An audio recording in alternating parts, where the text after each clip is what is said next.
I hope you slept well after the caipirinha yesterday. So we first session of the day. There is a change. It will not be Deppman. Deppman will be the second, and we start with Professor Ferreira, please.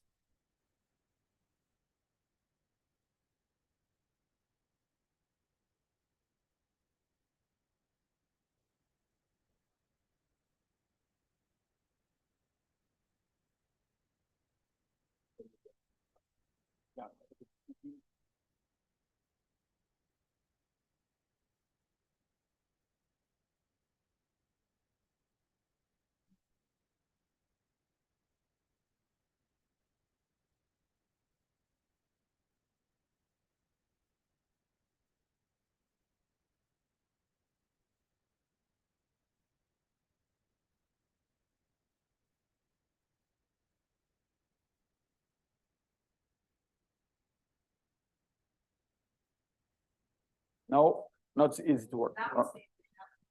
Okay, thank you.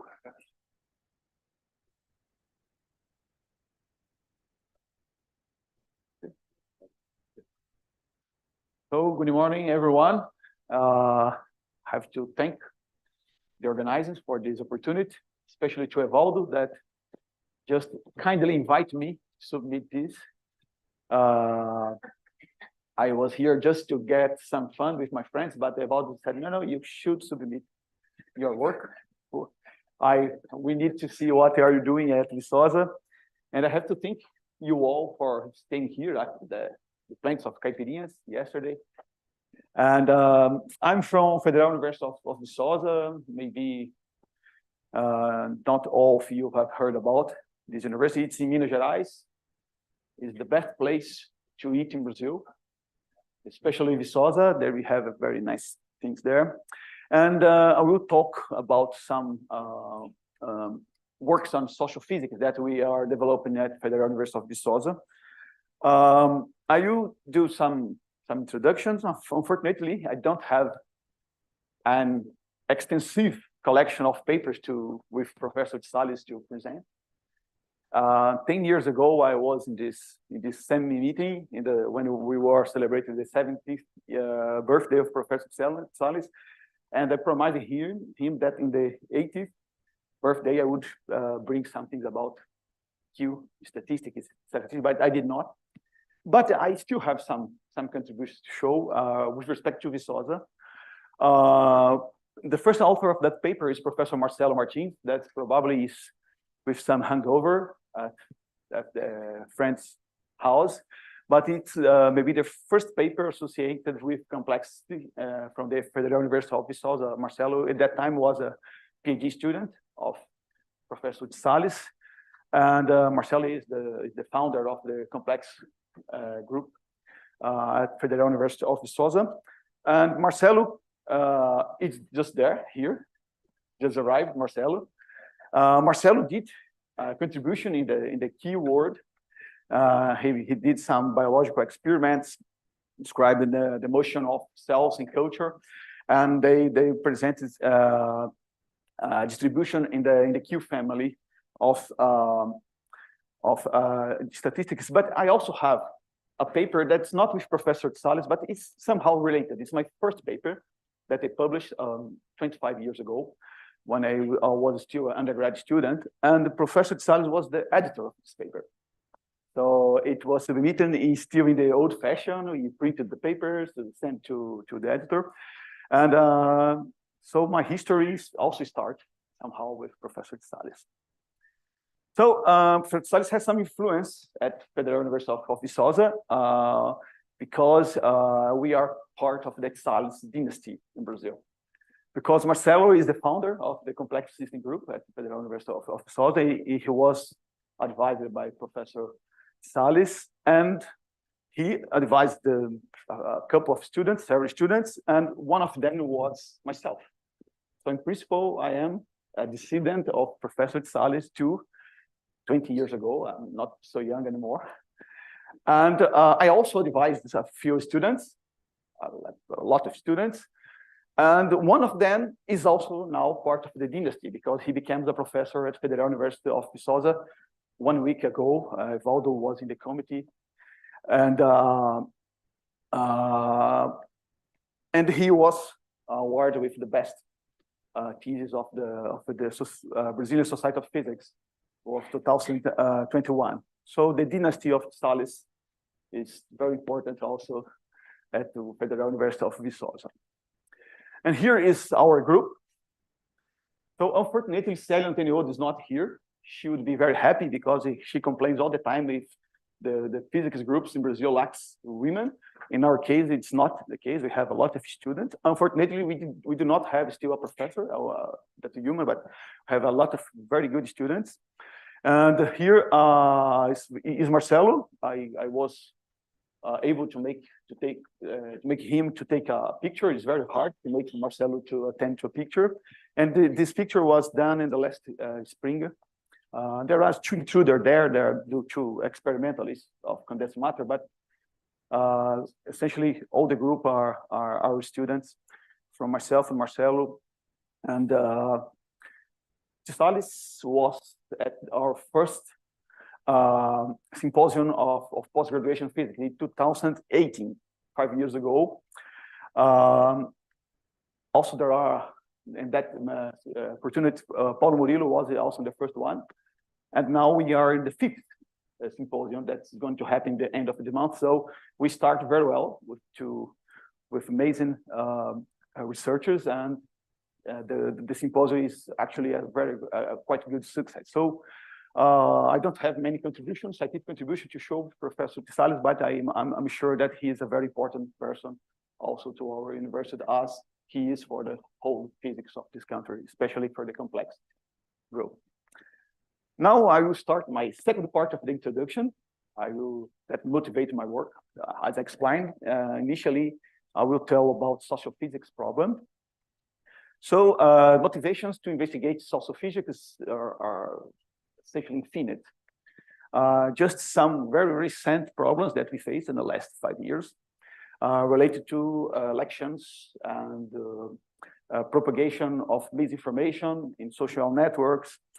And here in Brazil, we faced a big problem recently. Now in Argentina, a few years ago, United States and France, essentially everywhere in the world, we can point very polarized societies in the context of politics, and the information propagation plays an essential role in this society.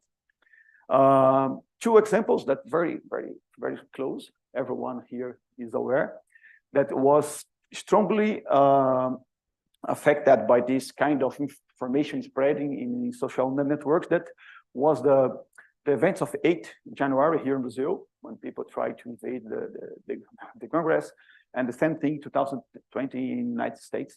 So to try to contribute for this field to understand these problems is really a big challenge. It's not new challenge, but in the recent years, the last 10 years, we now have access to data. Actually, we had until last year, in 2022, but 2023, things has changed, but I still have data that I'm going to show to you in this talk about this. So I will describe here very briefly one very important effect that appears in this kind of a discussion, especially in online debates about politics or any controversial issue that we call echo chambers.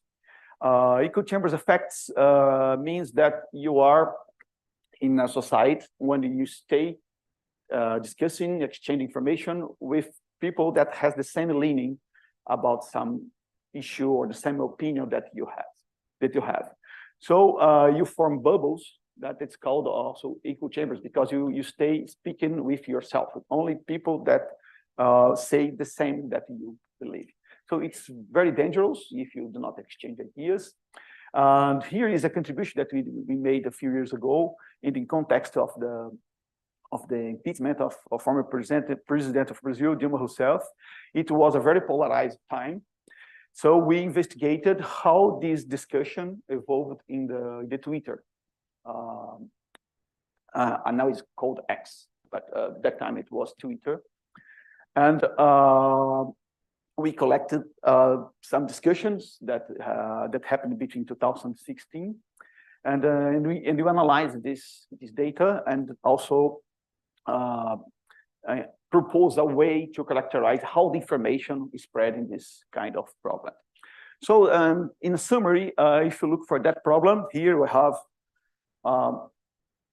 the community that we obtained after several processes of filtering to avoid external influence and other stuffs. But you look here, we have two big clouds. One cloud are those, the blue one are those that was against the former president that supported the impeachment process, and the red one are those that were against the impeachment process. So you can see a very polarized network with two big groups connected. And here we can see the distribution of polarization in this network. You can see that is very different. If you look for the red group, we have essentially a big group with a large community. And while in the blue community that are those who are supporting the impeachment process, so we have a large distribution of communities with a big one, but other communities that are still important. And we investigated how information is spread in these networks. So here we can, polarization here, -1 means blue individuals, and +1 means the extreme opinion about some issue. So this P here means the polarization of the content that you post in Twitter. And if you are +1, means that you are against the impeachment. If you are -1, you are totally supporting the impeachment. So you can see that this is a quantity called spreadability, is your capacity to spread the content in this network. You can see that the content that support the impeachment is spread much more efficiently than the content that was against the impeachment. So we showed this using this method that the networks are, the networks are similar in size, not very different, but the capacity to spread the information is pretty different.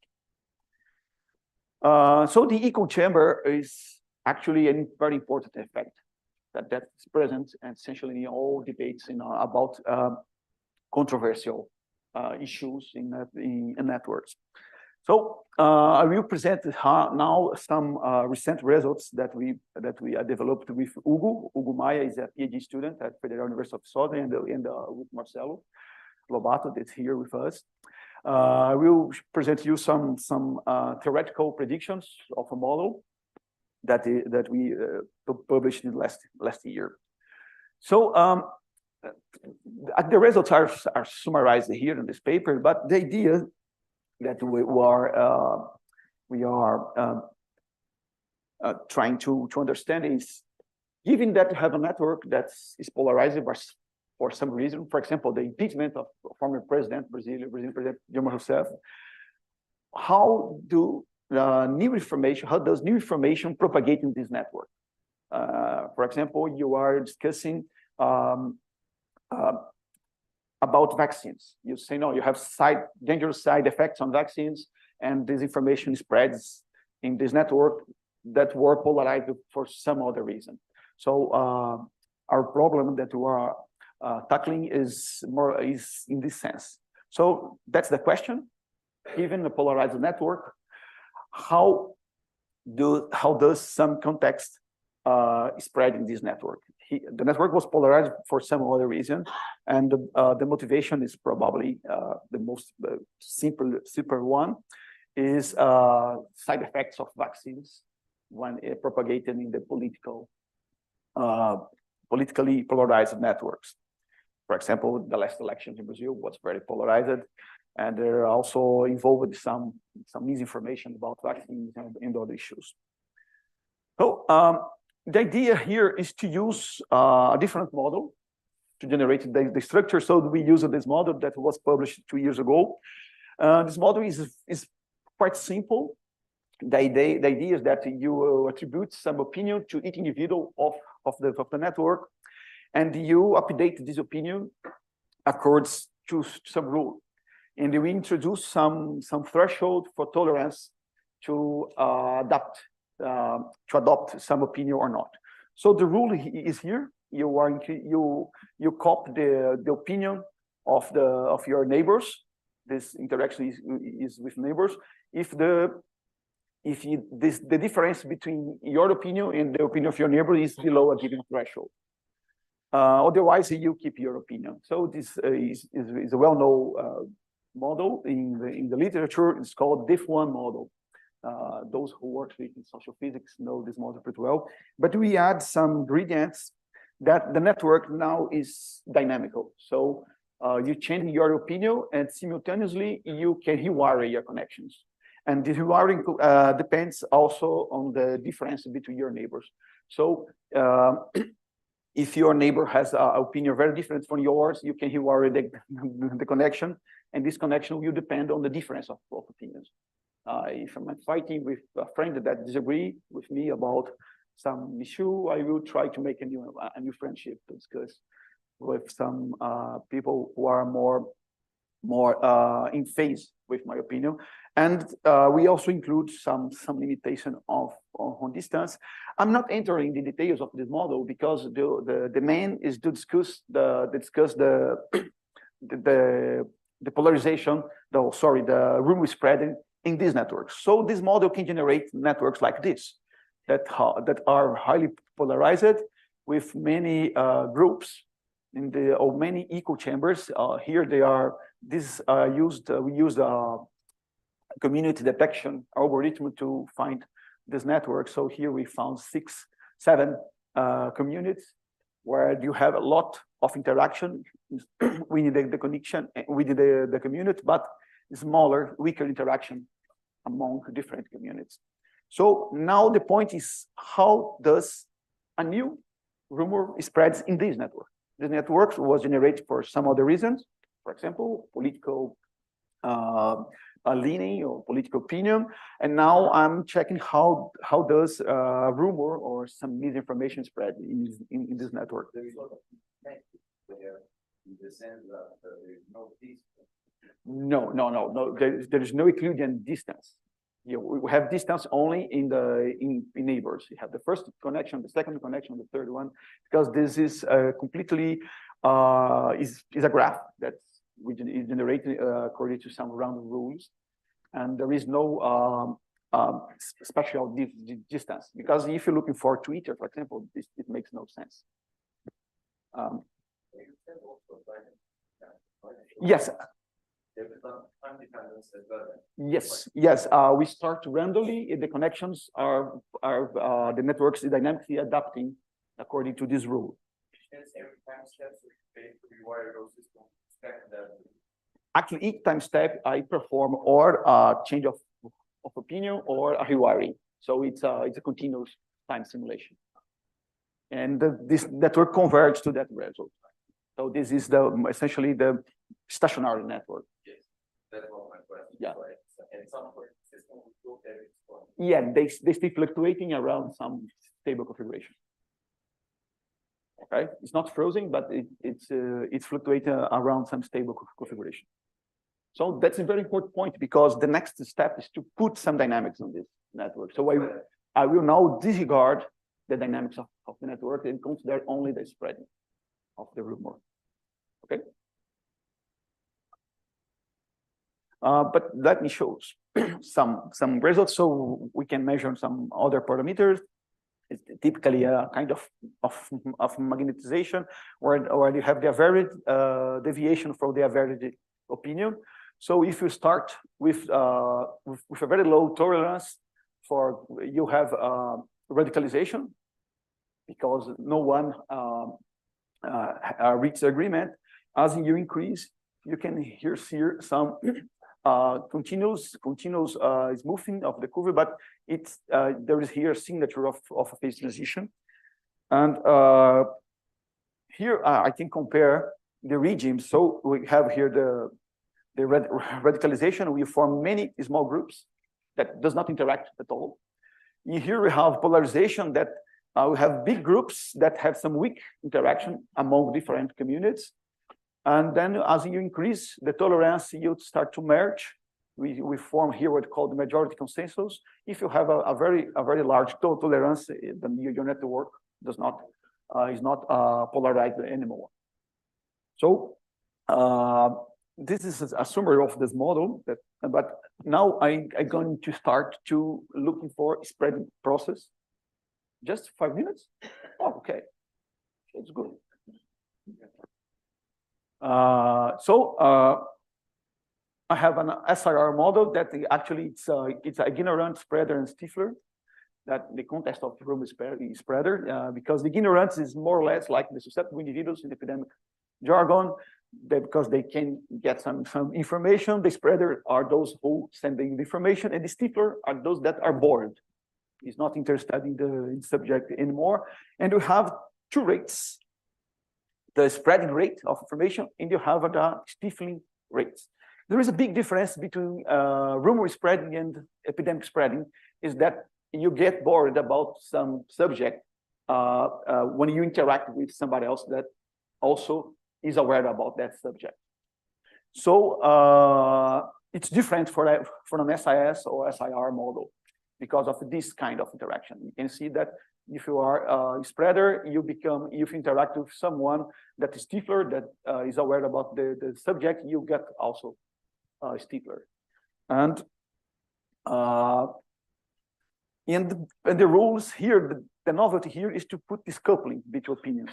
We have a coupling with the opinion to spread. I can spread it, something that I support, spread less or more. And here it's a big difference. We include a coupling between opinions of neighbors when you get bored about some issue. So we call this rule, we call it a controversy seeking parameter that we will explain why. And just a technical detail, we use the same average rates for all the simulations that we are presenting here. We have some rules here. Is for the spreading coupling. Here we can choose this model. If you have a parameter that just modulate the spreading. If this parameter is high, you transmit in a very correlated fashion with your opinion. You only transmit what you believe, what you agree. And we also check this kind of interaction, that you also transmit information that you does not agree, in the sense of criticizing. For example, your Bolsonaro said some bullshit. You say, oh, Bolsonaro is saying some bullshit, or otherwise Lula said some bullshit. Oh, Lula said some bullshit. You can spread both. We use this buffer loads for the spreading, but the most important or most interesting part is this mechanism of controversy seeking. Controversy seeking means that you are looking for controversy in a network. So the larger is the difference between you and your opinion, more you keep active your debate. You start fighting against your people that think differently from you. So I will present some results. Here is more or less a trivial result. Here we have, if you increase here without controversy seeking mechanism, without we see that basically if you have here I divided opinions in 5 groups, quintiles, and then if those that support the content that you are spreading, that's opinion positive, spreading larger. If you have the unimodal rule, the symmetric rule, you have picking both sides. But the interesting part is here, because if you introduce controversy seeking, the activity is much higher in both cases. It means that essentially, if you stay fighting against the people that think differently from you, it's good to spread their opinion. I don't know how to say in English, but there is a phrase in Portuguese that say, falem bem ou falem mal, mas falem de mim. I don't know how to say in English. You should speak I don't know, good things about myself or bad things about myself, but please keep telling things about myself. So it seems to be up to the rule. Here, I'm showing you the lifespan of the rumor. So we measure the lifespan. Here is the typical behavior in a network we would call rewired. We just perform random reshuffling, so there is no community here. What you see that it decays with the inverse of the transmission rate, and then if the transmission is too high, we start to increase again, and then this is the typical behavior, this black curve. And when you introduce the coupling in the spreading rates, the things does not change a lot.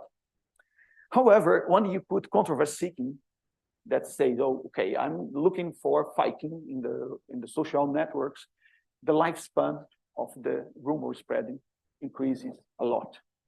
So keeping fighting is good to spread some content. Everything is all about models. Here I discuss some impacts of different strategies. And here, for example, if you compare random networks with the network with a modular structure, we see that the information is spread much less in a polarized network because of the bottlenecks that are imposed by this type of structure. We have here a bubble of individuals. There is a few bricks connecting the two bubbles, and it's very hard to transmit this information. But if you introduce controversy seeking, you raise the spreading. So if you don't want that, I don't know, some Bolsonaro supporters spread the information to your friends, you should not talk with them, at least in the Twitter networks or the social networks. Here is the continuation. I had some empirical results to show you, but I have to stop because the chair. Okay. No, but I have a 5 or 6. The next speaker is already here. Okay, so let's just put some results very quickly here. It's a paper that was submitted to arXiv in the beginning of the year, just after we published that paper. And this paper from the City University of London, and they actually observed this in social networks. They compared it right-wing networks when the people just spread contents of right content. And with people of general in Twitter, they observe that where there is only friends or people that think like you, your content just does not spread very efficiently. If you go to Twitter when you have both sides, the spreading is much more effective. And they applied this to the insurrection that happened here in Brazil at the beginning of the year. This is not a results. We have some data when we're looking for this kind of mechanisms. We discussed the last 2 elections. This is the recent works. Here we have the 2018 elections. We have 2 groups. Of course, we are good with Ciro Gomes considered here, but essentially is a polarized election. But the last one, Ciro Gomes disappeared. It does not appear in our data.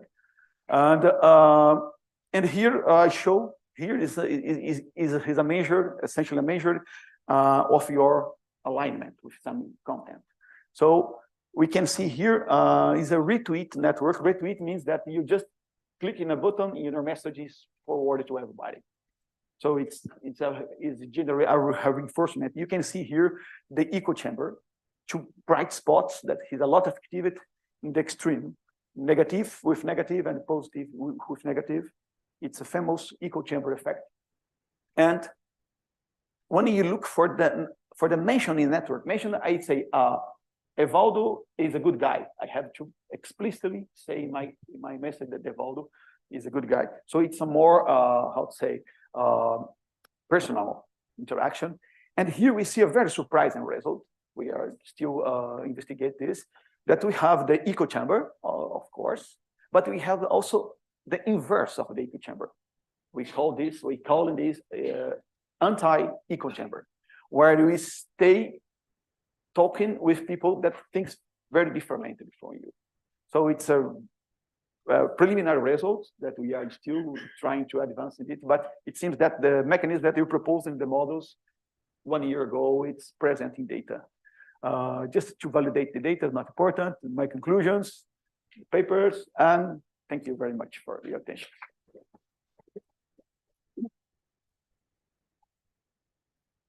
Thank you very much. The questions, comments? Yes, please.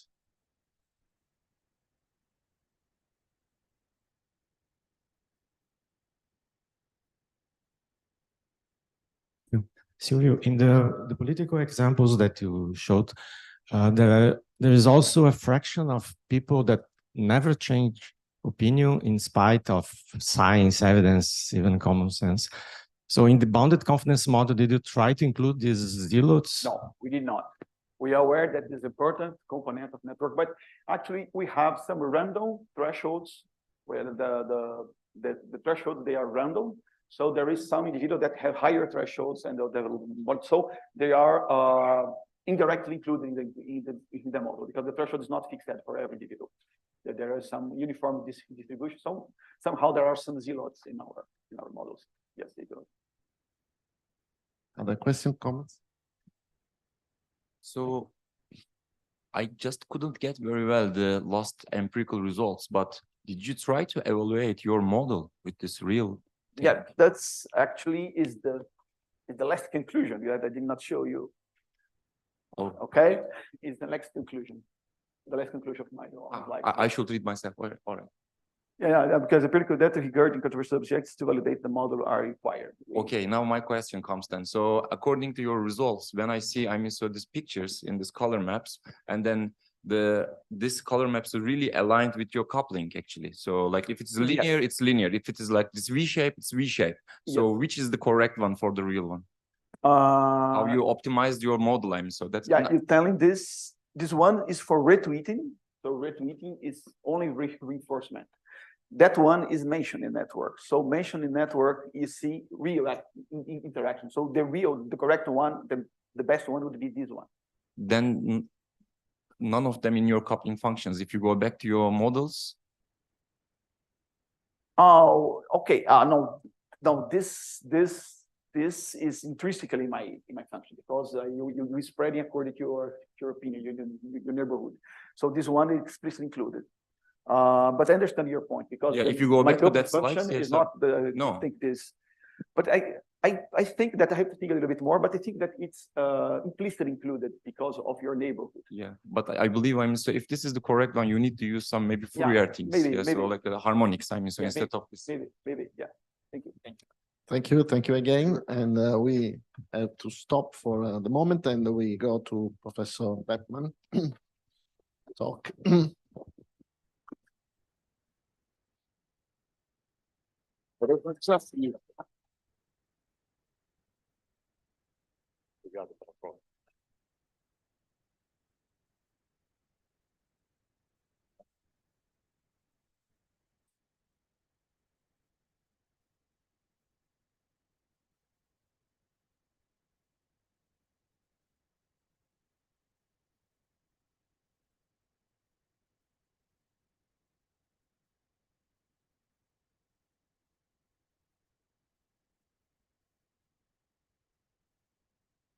How does it work? Oh, in this way. Okay. Good morning, and I'd like to thank the organizer for the opportunity to be here. I was here 10 years ago when I was starting to work with non-extensive statistics applied to high energy physics. And well, the work evolved a lot, and I'm going to show how it evolved. But before, I would like to excuse myself from, I was supposed to give the first lecture, but I was in the auditorium, the 60th floor, reading a paper, and I didn't realize until 9:30 that you all decided to come to the wrong auditorium. But now I'm here. And So I will talk about the dynamics in fractal space. It's related to Tsallis statistics and also to high energy physics in some way. And I hope to show you briefly how it works. So fractals, fractal geometry is something that started almost 100 years ago in works by Hausdorff, who developed a way to define a dimension by a method based on measure. So he defined the delta measure that allows you to evaluate distances in any space. And it doesn't need to be a continuous space like Euclidean geometry. It can be a fractal space, and the dimension will be fractional. So this is the importance of Hausdorff work almost a century ago. And well, the delta measure is based on a cover. You have, for instance, a space over. Well, is it a pointer? This one, right? Ah. So you have this space over here. X is maybe a continuous axis, and you define a fractal space embedded in this continuous space. And the measure is based on a cover. That is, you cut this axis in several small parts. And the intersection, this is the delta cover. And the intersection between the segments and the space gives you the measure of this segment. And you make the measure of the union of these segments and intersections, and then you have the measure of the space. And the important result found by Hausdorff is that this Hausdorff measure gives the dimension, the fractional dimension of the fractal space. So this is very important. And well, the way to calculate it is by a mass distribution. That is the sum of this. Well, I will give up to this pointer. Well, the sum of these intersections between the continuous space, the Euclidean space, and the fractal space. You can also define a function over the space. So if it's a continuous function, you will end up with something that is a fractional function. And the image is also fractal. So the function inherits the dimension from the fractal space. And based on this, Parvat and Gangal defined the fractal derivative. So this is directly based on Hausdorff geometry. And to define the fractal derivative, they first define the staircase function that is based on the mass measurement. And the staircase function is a way to define oriented axis in this based on the mass distribution. So mass distribution measure distance, and the staircase is like an oriented axis where you have A is the origin, you define the origin, and the one orientation for the mass distribution, and you have a positive and negative values.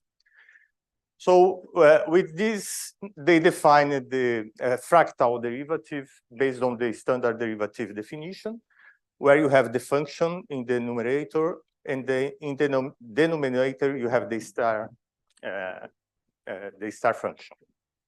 Okay, so this is a way to define the fractal derivative, and it's very nice, and it works for several problems.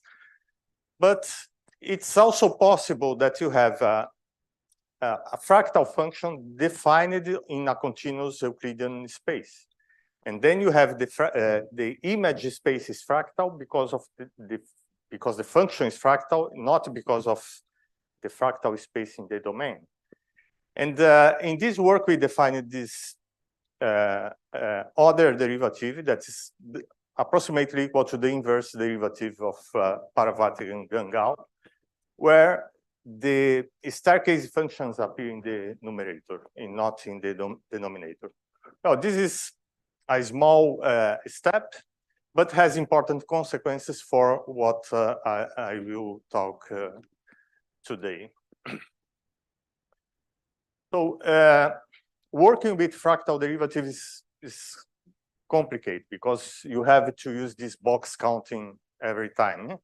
So it's difficult to work, and it's convenient to define the continuous approximation. What is the continuous approximation? I define this elemental infinitesimal modification of the staircase function. And if we look here, imagine that you have the star, if 0 is the origin, and you calculate the star function up to the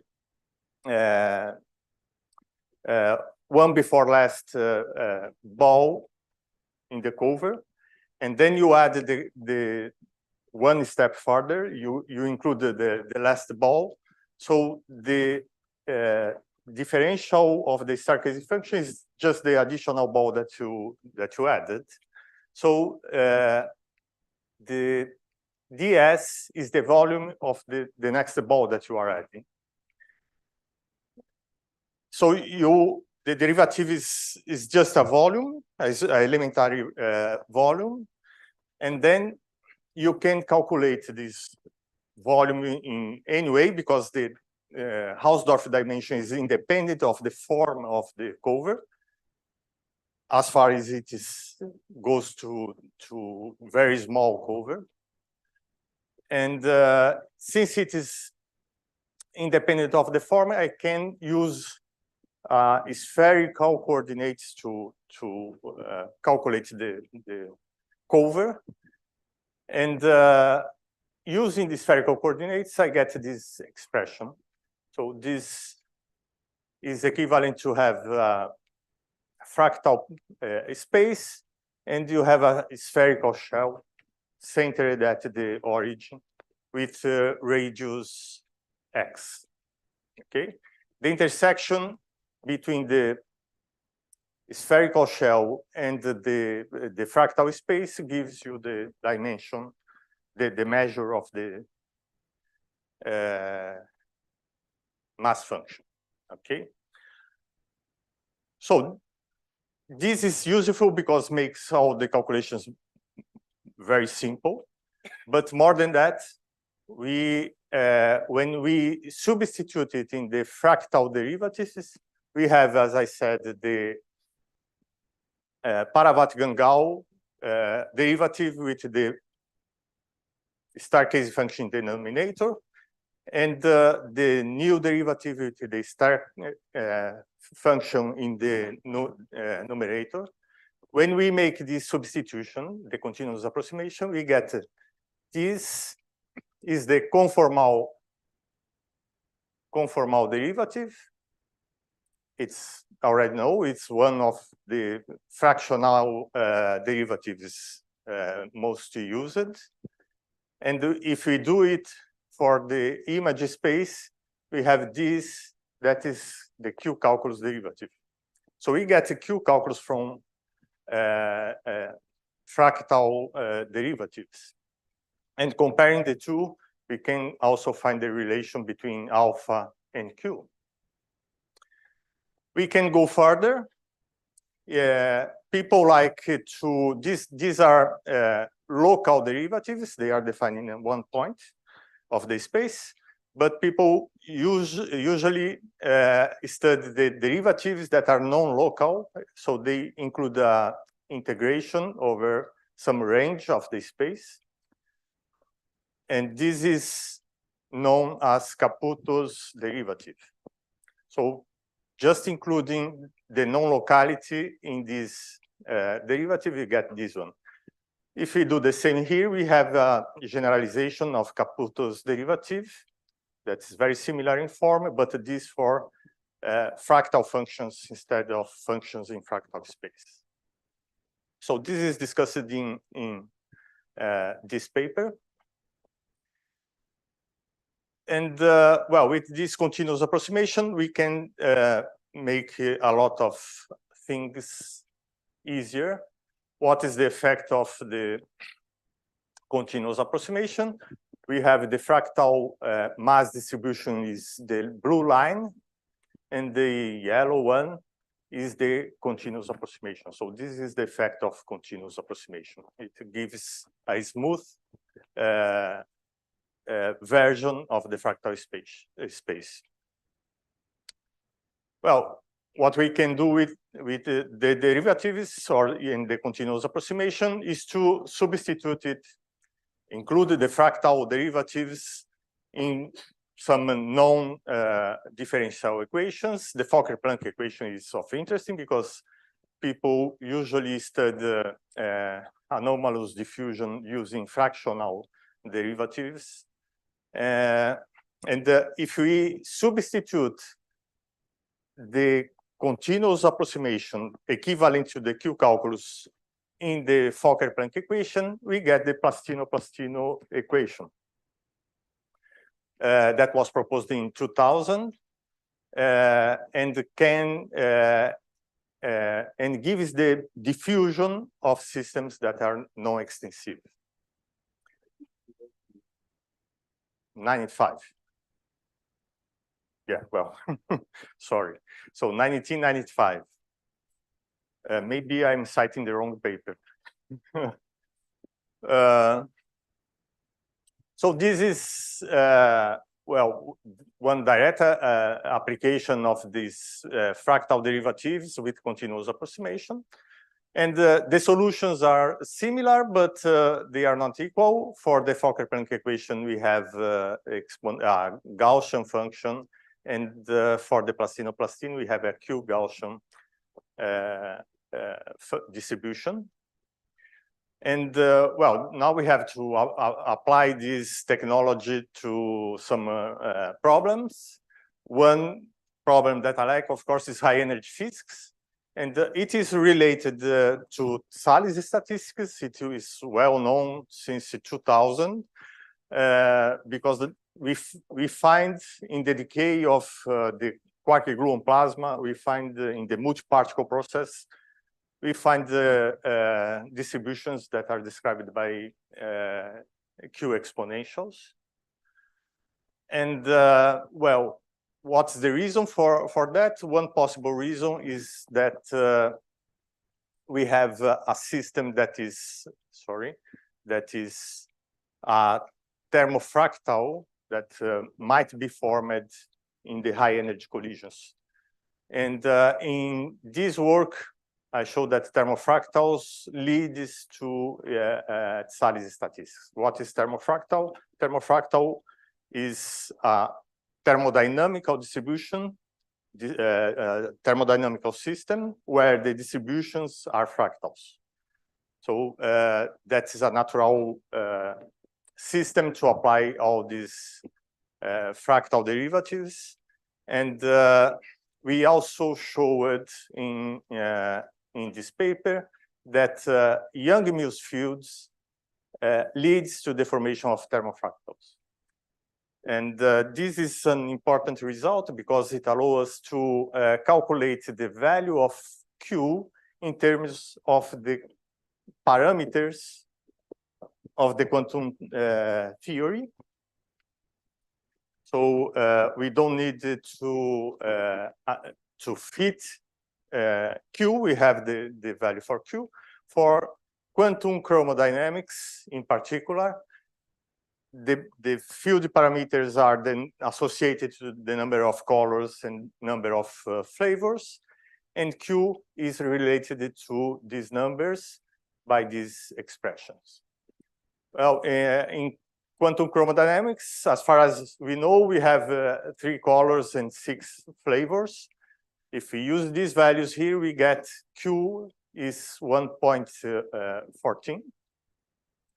And the data that are obtained and analyzed by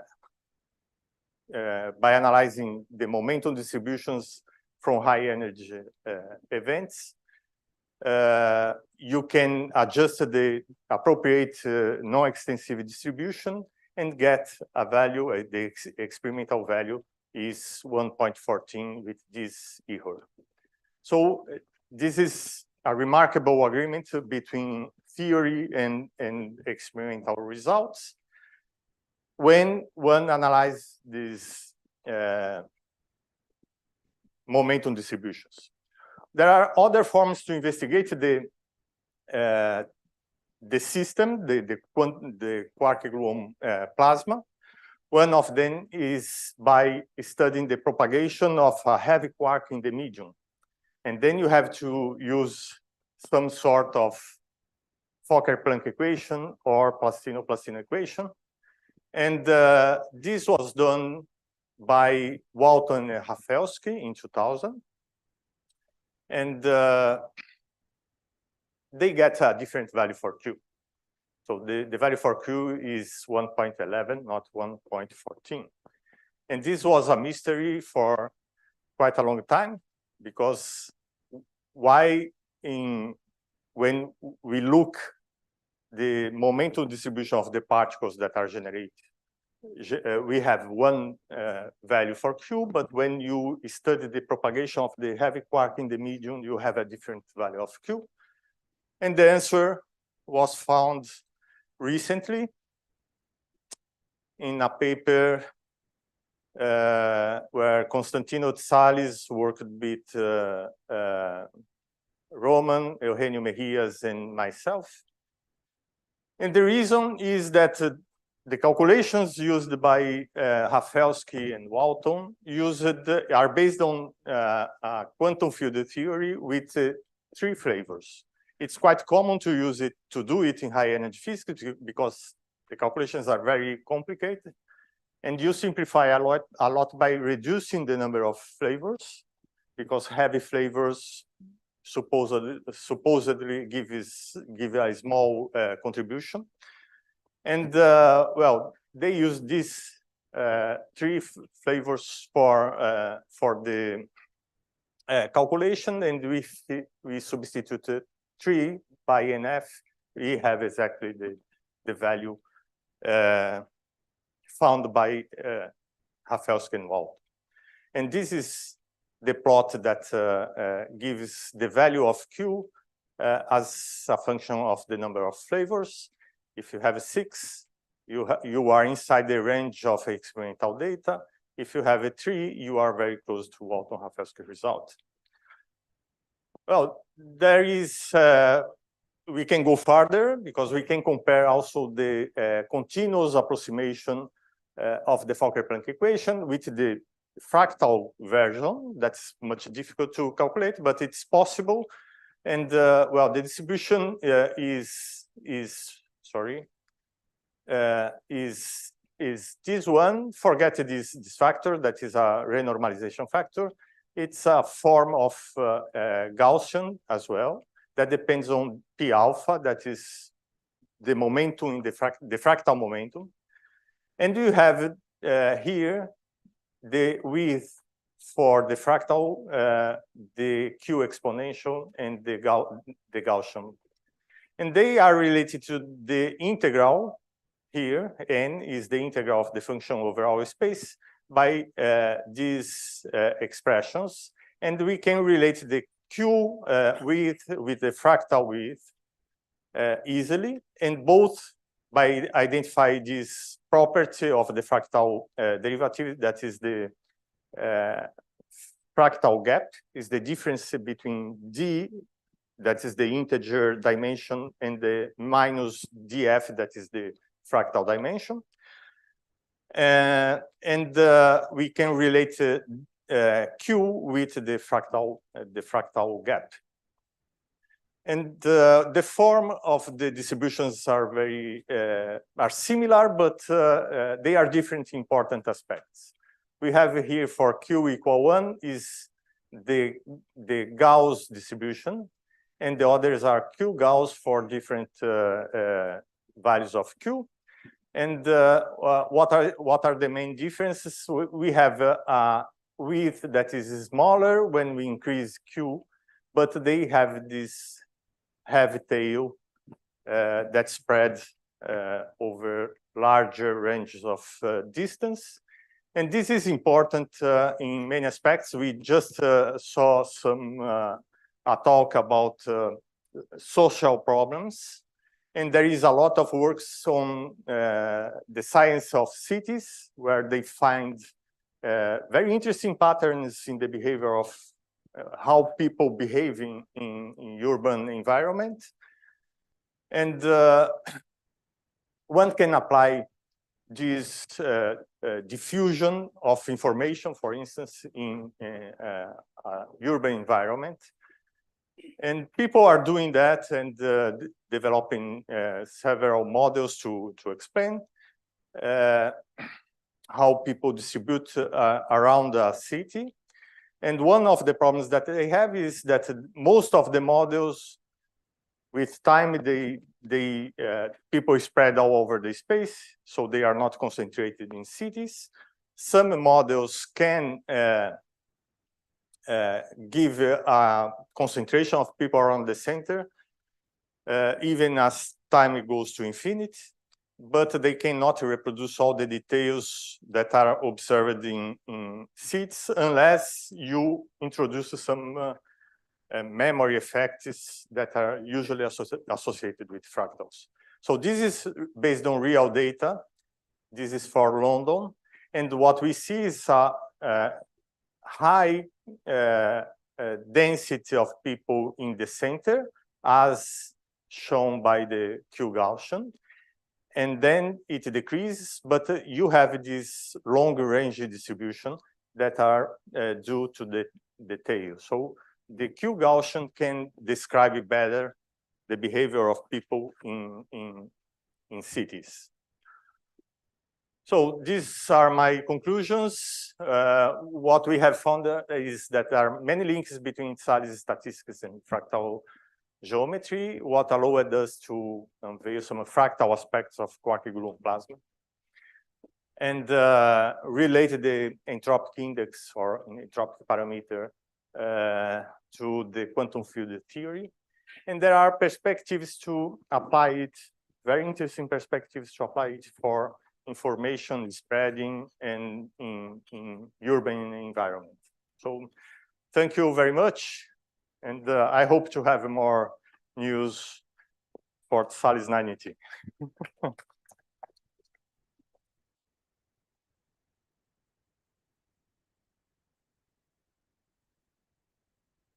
Okay, thank you. Are there questions, comments, please?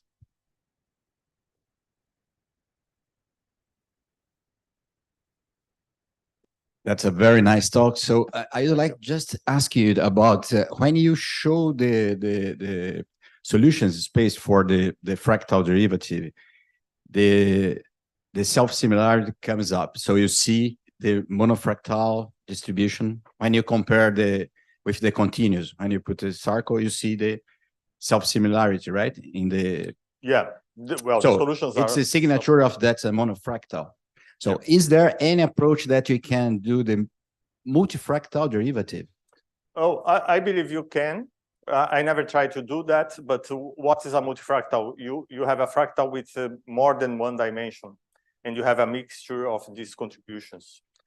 And then you instead of having just one dimension, you have a spectrum of dimensions.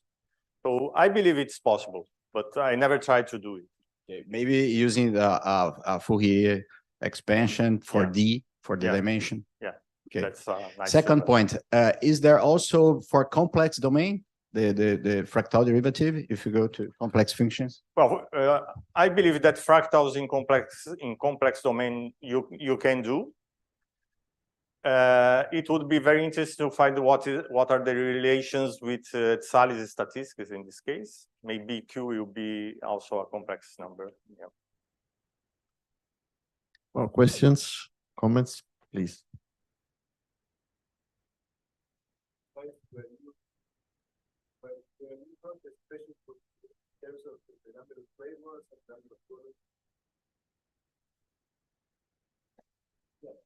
Can you comment on a bit, elaborate on how do you obtain that expression? Well, first we realized that the quantum field theories or Young-Mills fields, they go to infinity. If you have the calculations, you find any calculation that you are going to do to compare with experimental data, you have infinities. And this is known since the 1950s. And what people learn is that you can make cuts in the integral. So you throw out the infinities, and you still can obtain the correct values if you change the mass and the charge accordingly. So this gave origin to some new area that's called the renormalization group theory. That's fascinating area. And well, the fundamental equation of this renormalization group says exactly that the theory is independent of scale, fundamentally. Of course, then you have some scale because you have masses, finite masses or finite regions. So you have some scale that comes afterwards. So it's the scaling properties of Young-Mills field that allows you to build this fractal theory. And when you compare the calculations in terms of fractal theory with QCD at a very high momentum, where QCD can be calculated with one loop or more simple calculations, and you compare the results of both, you have this relation between Q and the parameters of the QCD.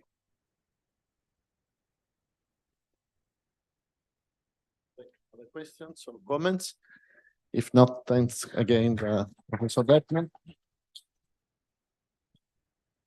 And we go to Professor Antonio Rodriguez.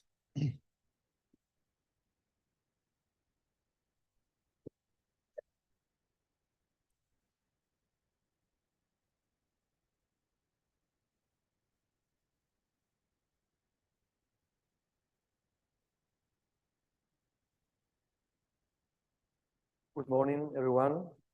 I'd like to thank the organizers, especially my friends Evaldo and Fernando, for organizing this nice conference in this wonderful city once again. If I may find the keyboard here. Okay. I have made this work in collaboration with Fernando and also with Constantino. I would like to publicly express my profound gratitude to Constantino for all these years of friendship, learning and working together since my first stay here in 2007. Well, in any case, we are all gathered here together in order to celebrate Constantino's birthday. As a celebrity himself, Constantino might well be compared with some other celebrities which turn 80 this year. For example, Julio Iglesias or Robert De Niro, but some others. There are also some others. They're quite handsome as Constantino is. But I think that the most important celebrity to be compared with Constantino is Boltzmann, who by chance would turn 180 next year. Maybe Boltzmann, as an Austrian, prefers beer rather than wine, good Argentinian wine. But do you think that they feel comfortable celebrating their birthdays together? They seem to look at each other in a very suspicious way. Maybe they are in the middle of a discussion. I don't know. Let's see. They don't seem to agree in the main question of the topic.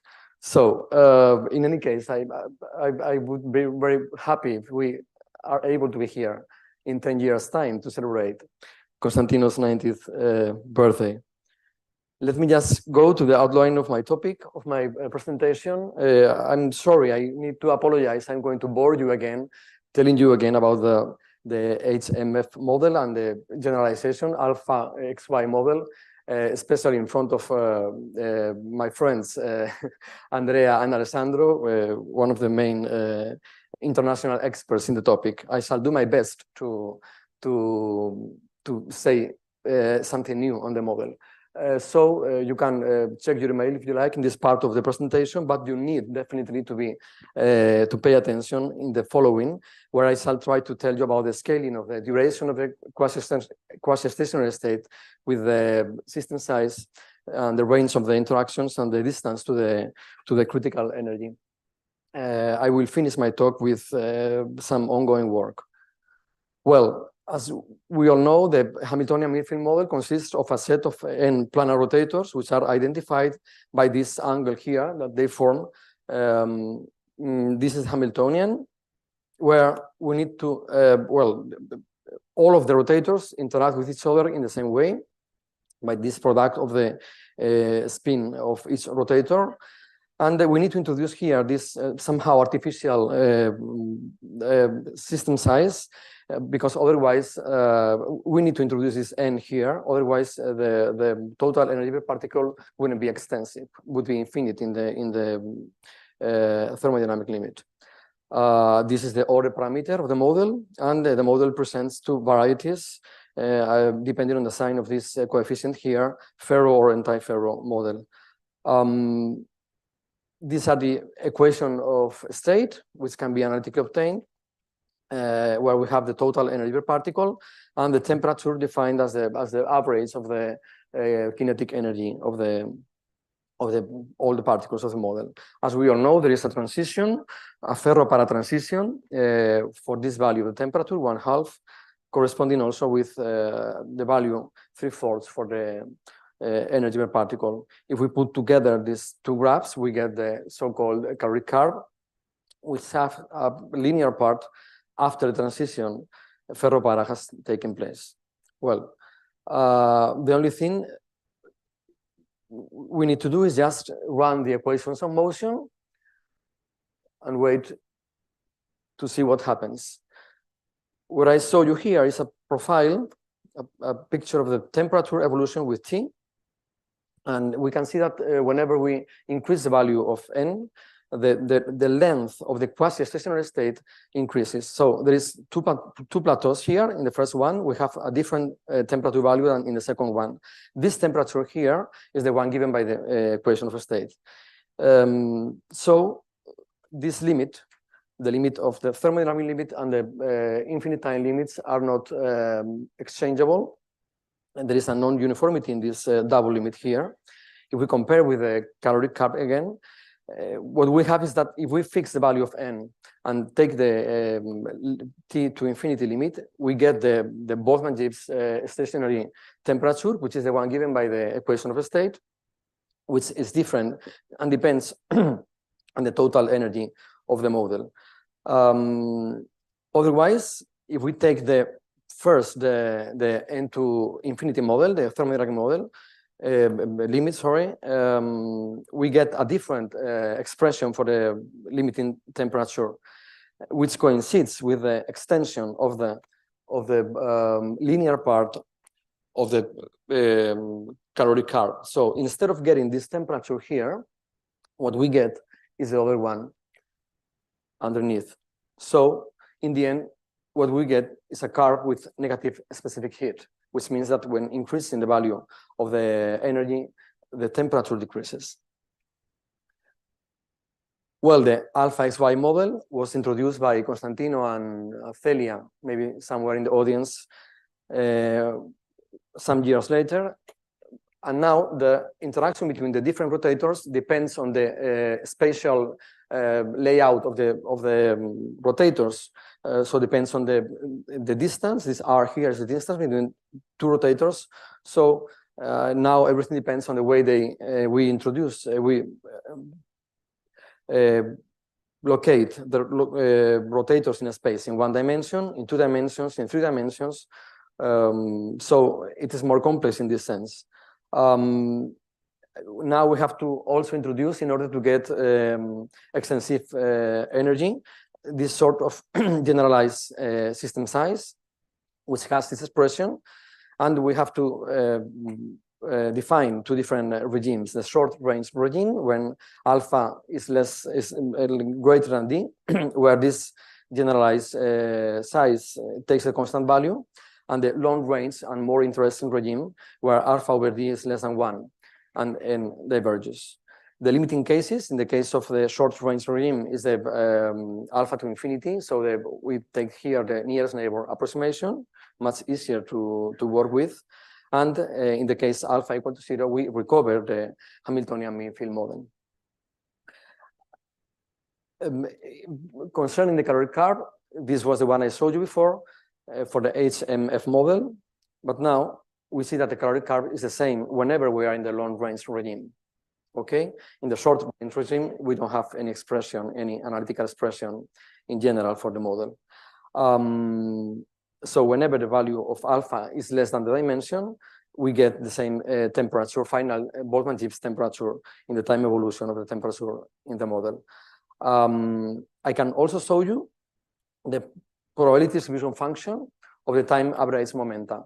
What we do here is, after the transition has taken place, so in the second plateau, there is this first plateau corresponding to the quasi-stationary state, and this other one corresponding to the Boltzmann-Gibbs temperature predicted by the equation of state. We open a window here in this second plateau, and we time average the momenta, the different momenta of the different particles, and we do probability distribution function. We have the momenta here and the probability distribution function here. So what we get is a clear Q Gaussian with this value of Q. It must be stressed that this value of Q is close to be independent of the value of alpha over on the quotient alpha over d. So it doesn't depend alpha and the dimension separately. Well, let me just tell you about the scaling of this duration of the quasi-stationary state as a function of the system size and the interaction range. What I show you here is, again, a plot of the temperature versus time evolution as a function of the dimension. As you can see, when increasing, these curves correspond to different system sizes. We take the system size in this form always, so we need to have 6 powers, since we need to accommodate the same number of rotators in 1, 2, and 3 dimensions. And we have been able to reach system sizes as high as 1 million. So when we increase the value of the system size, the duration of the quasi-stationary state increases, as I showed you before in the case of the HMF model. Also, we have checked the influence of the initial conditions. We have worked with initial conditions corresponding to one total magnetization equal to 1, so which means that all the angles are equal in the initial state. And we have also chosen a random distribution in a uniform distribution between 0 and 2 pi, which corresponds to basically 0 initial magnetization. We can see that the duration of the first plateau increases with n and also with the dimension. When fixing the value of n for this 1 million here and increasing the dimension, the duration of the state increases. And also, we see that for the m equal to 0 initial magnetization, the system takes longer to go to the second plateau and to reach the final stationary temperature. Well, I shall plot now this dependence of the duration of the state, the quasi-stationary state, as a function of the system size when fixing the value of the interaction range. We have in this log plot here, this curve here corresponds to the alpha equal to 0.9, which was the one I was showing you before. And we have different curves. So we have different scaling behavior, different exponents for the behavior of the duration of the state as a function of n. We have this expression here, we have n to the power of a, where this value of a decreases when increasing the value of the interaction range. So this exponent here is lower and lower as we approach the short range regime. If we now introduce this scaling law here and divide the size by this time, well, I didn't tell you, we have been able also to collapse the three different dimensions by means of this term here, d to the power of rho, where this rho takes this value for alpha equal to 0.8 and 9 and equals 0, so we don't do anything for alpha less than 0.7. If we now introduce this, well, in the previous figure, if we introduce this scaling with the time in the x-axis, we get a clear collapse of all the curves. So we have here, for this fixed value of the interaction range and all these different values of the system size and the three dimensions, a clear collapse of all the curves. So this scaling law really holds. I shall now study the influence of the interaction range in the duration of the quasi-stationary state. What I show you here is, again, temperature as a function of time for the three different dimensions. As you can see, the longest duration of the quasi-stationary state corresponds to alpha equal to 0. When one increases the value of alpha, 0.1, 0.2, the duration of the quasi-stationary states decreases until it finally disappears. We don't know, don't have any longer the quasi-stationary state when alpha is greater than 1. At first, when alpha equals 1 and a little greater, there is a slight decrease in the temperature value, but then it starts to increase until it finally reaches the corresponding value for the nearest neighbor interaction in the short range regime. What we get is a decrease of the time of the first plateau with the interaction range. It also depends on the ratio alpha over d. This curve here corresponds with this size, with 15,000, and the different curves here correspond with different sizes. We plot this in a log linear plot. We plot the quasi-stationary state duration versus the square of the quotient alpha over d. So what we have here is a Gaussian dependence. This time depends on the quotient alpha over d as a Gaussian with a coefficient here which depends on the value of n. Again, if we come back to this figure before with this fixed value of n, and we rescale the time axis with this time here, we get a clear collapse of all figures. We have also, this is the, okay. So you can see that there's a collapse, not only in the scaling of this duration with n, but only in the duration with alpha over d. So summarizing, we have that the duration of the first plateau decreases with alpha over d and increases with n. So we can put together these two scaling relations to get a generalized scaling relation.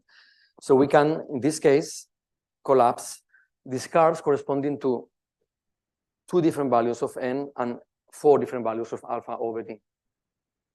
So this scaling law really works. Let me just tell you something about the scaling of the duration of the quasi-stationary state as a function of the distance to the critical energy. What I show you here is for the alpha equal to 0, which is the SAMF model, the plot of temperature versus time again as a function of the total energy per particle. We know that the transition takes place for U equal to 0.75. So whenever we approach the energy for the phase change, for the critical value of the temperature, we see how the duration of the first plateau increases. And we have checked this increase in the duration for both initial magnetizations, and we get the same scaling law with this factor here, 1.67. We can do the same for different values of alpha over D, this one 0.9 here, for different values of the dimension. We observe the same scaling with this same exponent here. So there is an increase of the duration of the quasi-stationary state with the distance to the critical energy. In this way, we have found this critical exponent here. And when we introduce the critical exponent and renormalize rescale the t-axis, we get a collapse of all the figures again. We can now play with not only with this distance to the critical energy, but at the same time with a dependence on the system size and the interaction range. I didn't tell you, we had made also a rescale in the y-axis, since this gap between the temperature for the quasi-stationary state and the Boltzmann-Gibbs state, this gap depends on the value of U. So we have this made this rescaling, so all the curves start in 0 and end up in 1. If I introduce this scaling law, I can change it. I can now observe the change of this scaling law whenever we change the value of n equal to 5,000, 1,000 here. So we get a clear collapse by using the scaling law I showed you before of curves corresponding to different system sizes. I can also do it. We have introduced this also shifted and rescaled value for the energy per particle. I can also fix the value of n and vary the value of alpha over D. We get basically the same result in all cases, the same scaling with the same exponent. So we have different curves depending on the value of alpha, and we can collapse again different curves by using this relation, this scaling expression that I showed you before. So in the end, we have been able to collapse curves corresponding to different values, these 4 different values of alpha over D, and these different values for the system size.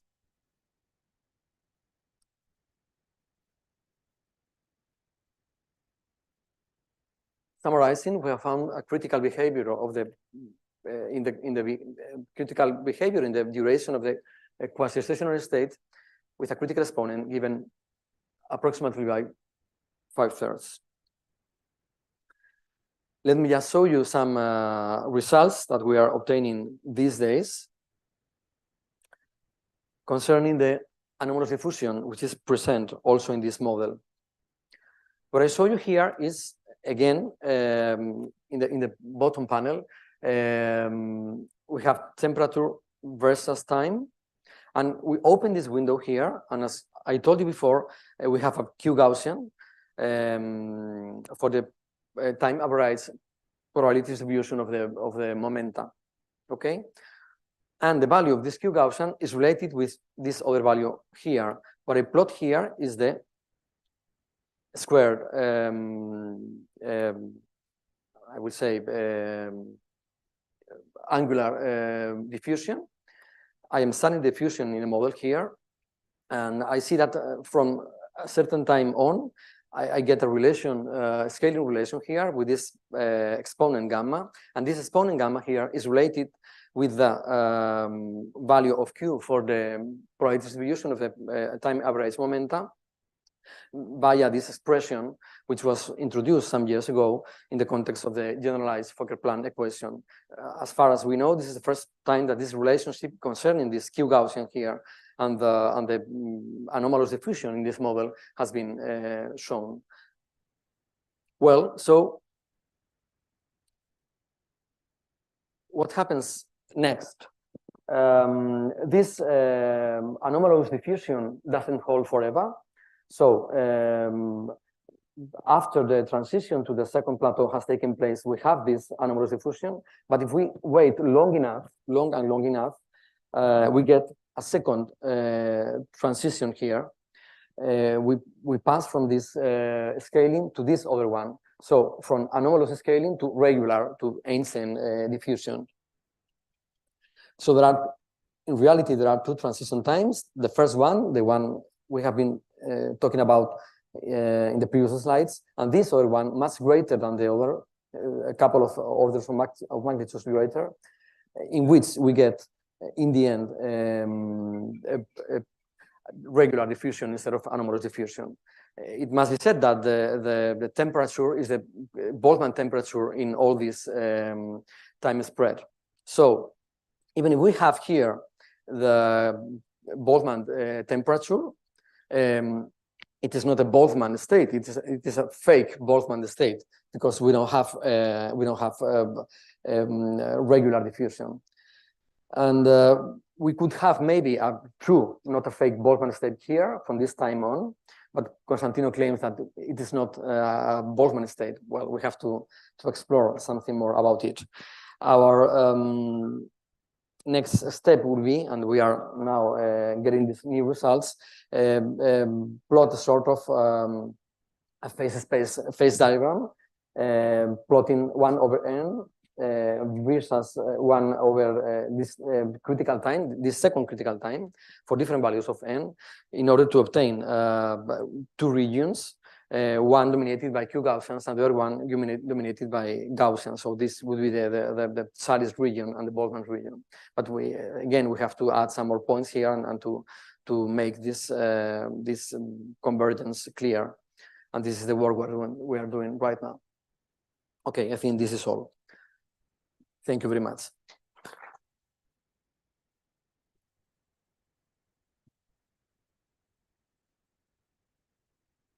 Questions?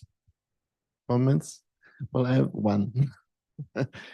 When you showed all those beautiful scaling laws, of course, they were obtained only for one initial condition, which I guess was the one with the homogeneous one at the beginning.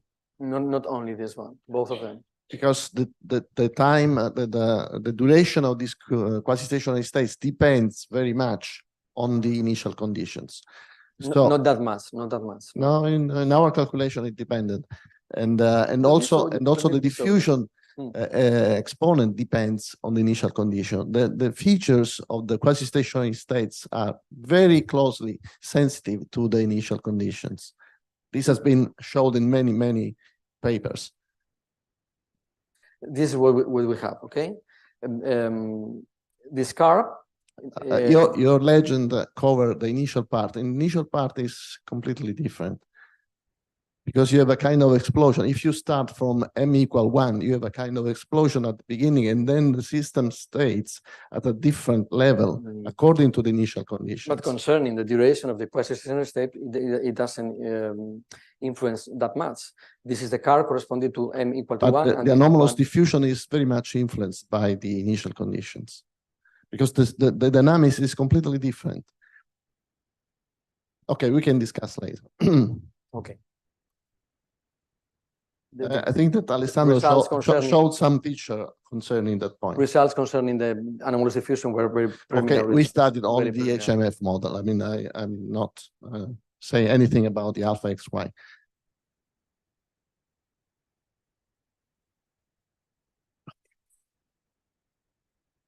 Other questions or comments? Okay, if not, let's thank again And we go for a coffee break, and we start in half an hour.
Do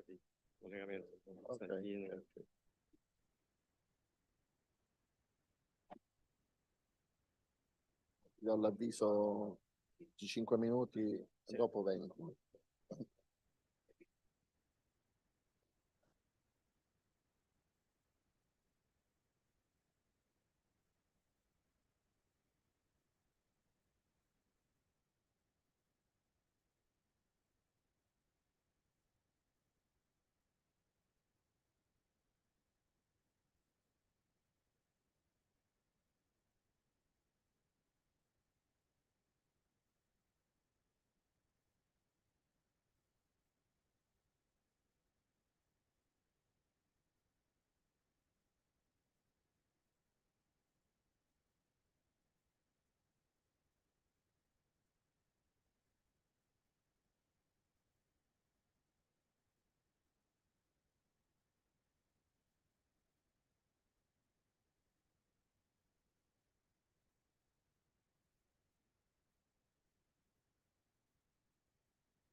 We have the talk of Professor Arenzon, please.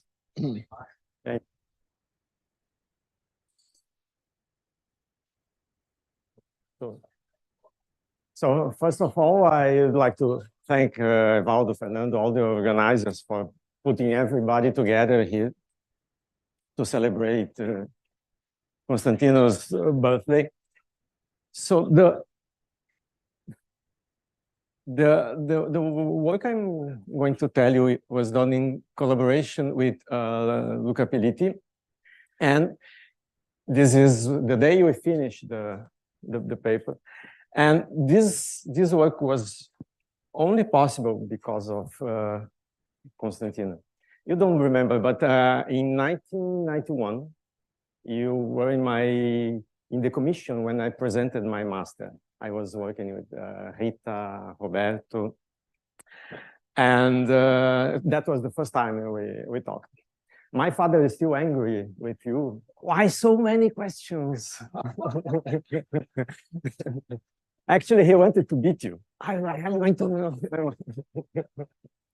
But the questions were all nice, good. I could answer everything. It was very good. And a few years later, I wrote to Luca I wanted to go to, I thought he was in Rome. I wrote him and he didn't answer. He was traveling, he didn't see the letter. And I talked with you and you said, he's in Naples, and there is also Antonio Conilio.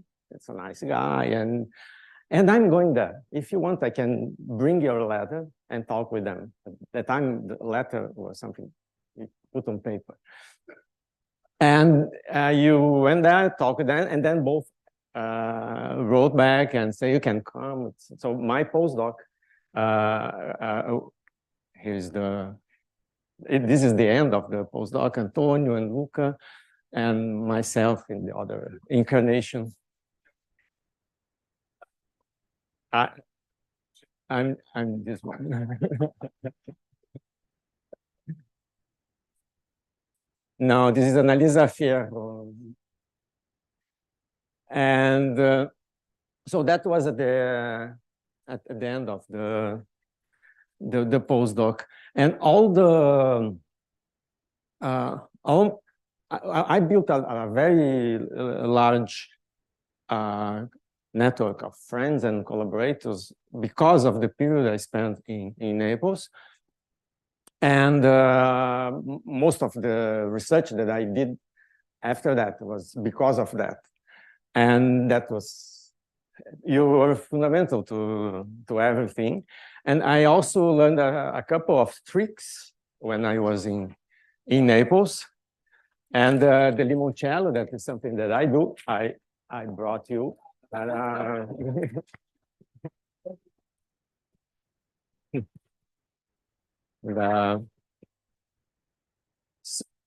So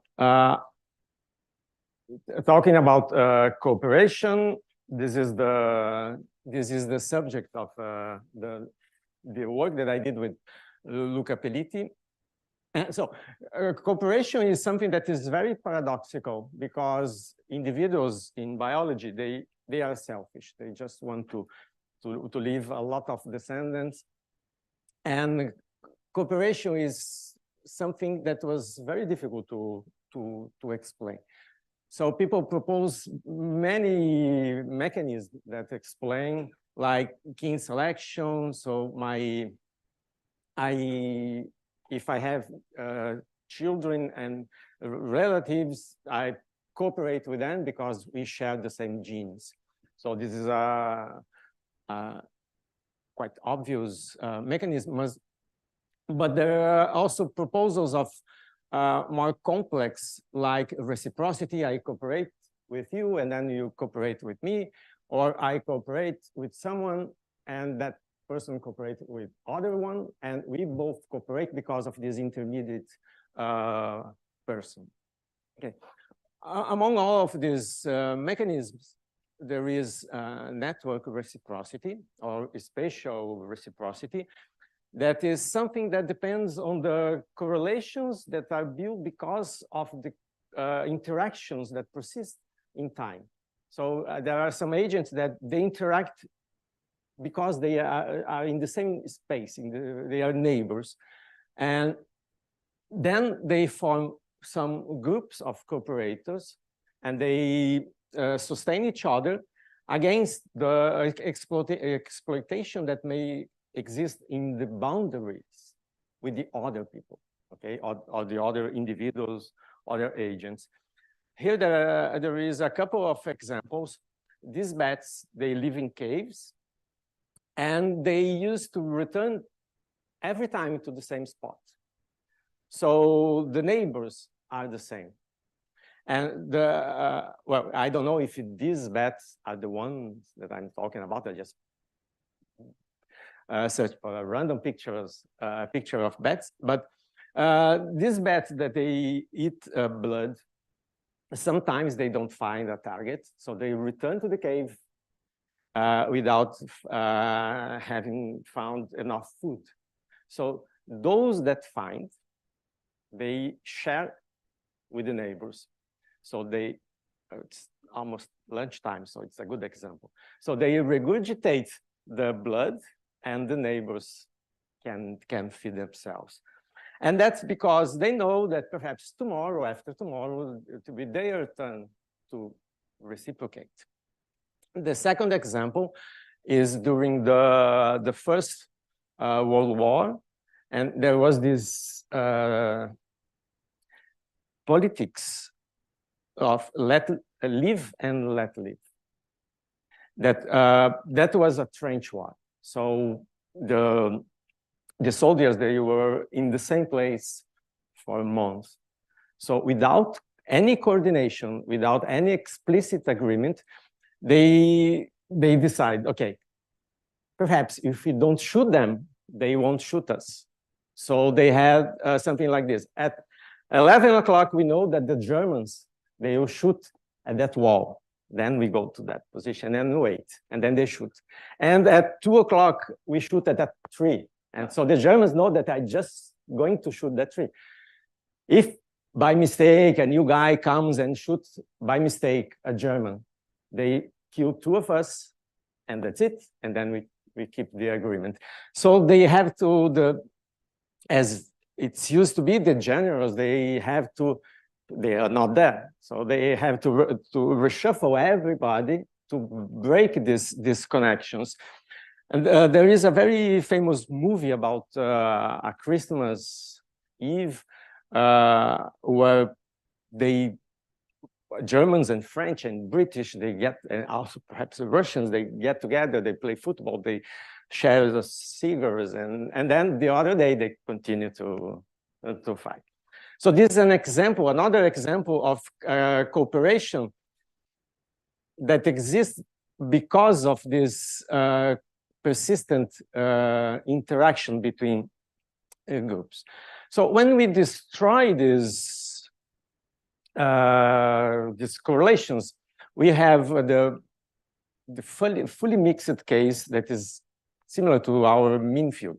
So the simplest model to explain these properties of cooperation is the prisoner's dilemma, in which you have cooperators and defectors. When I cooperate with someone, the other one will receive a benefit, B. And since I'm cooperating, I'll have some cost, C, okay?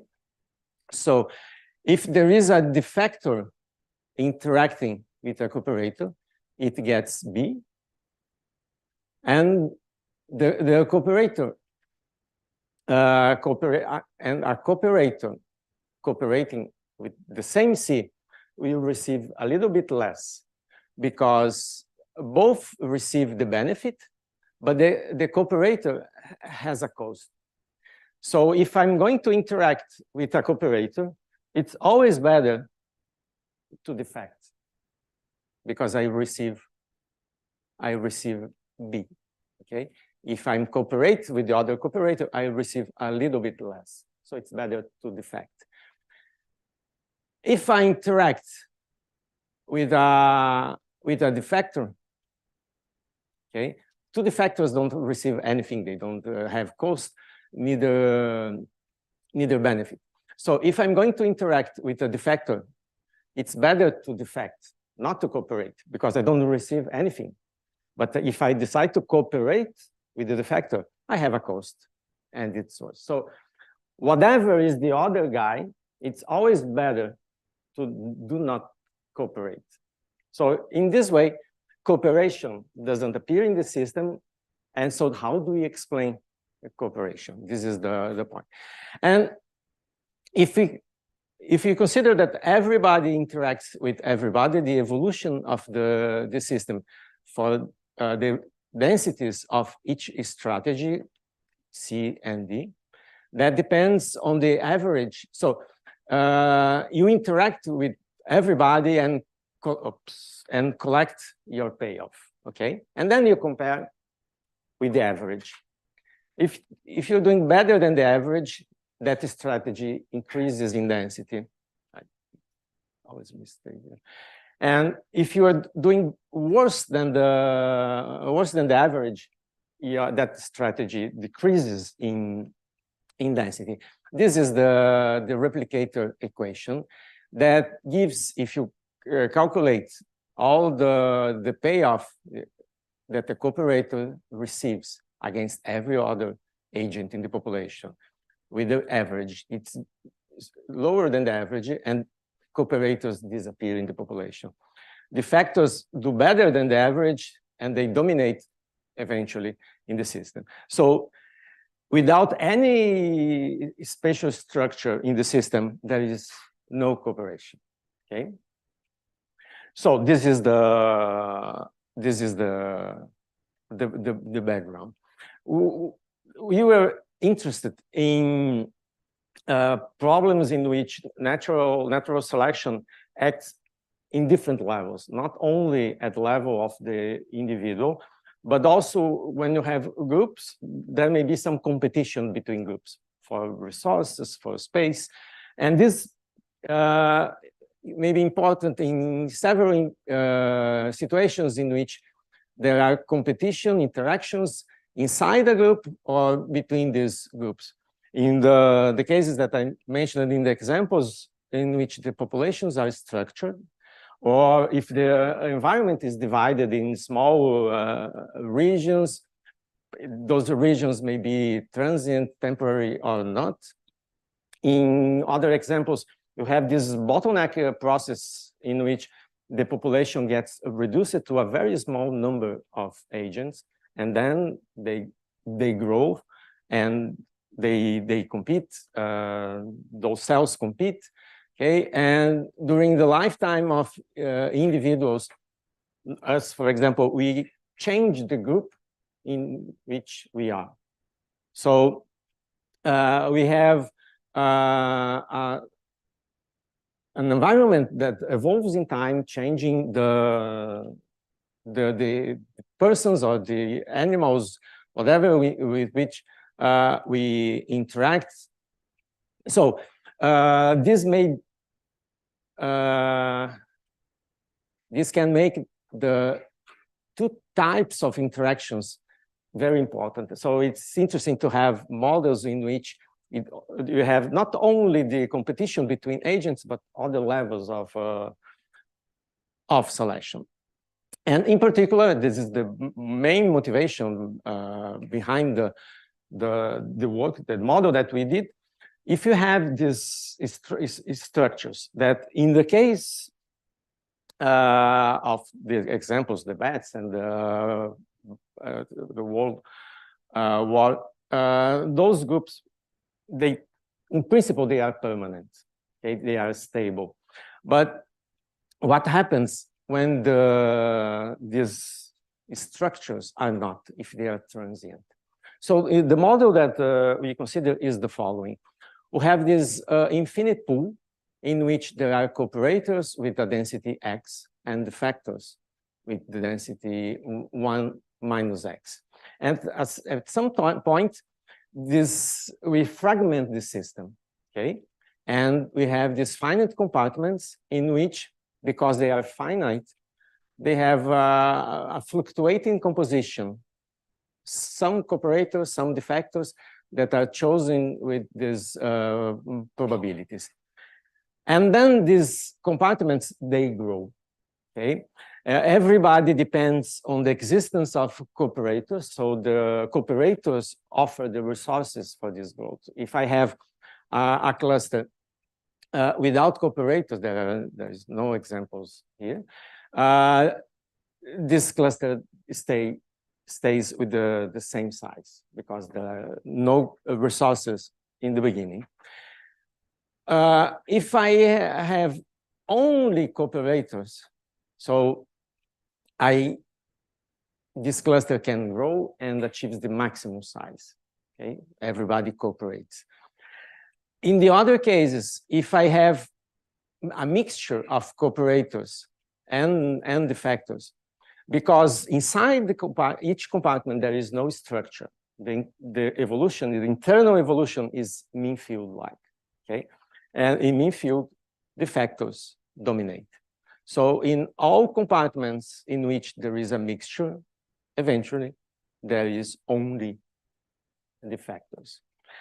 Once a fixed point is attained, I merge all these compartments and form a new infinite pool, and I update the densities, and I start the cycle once again, okay? I don't know how much time I have.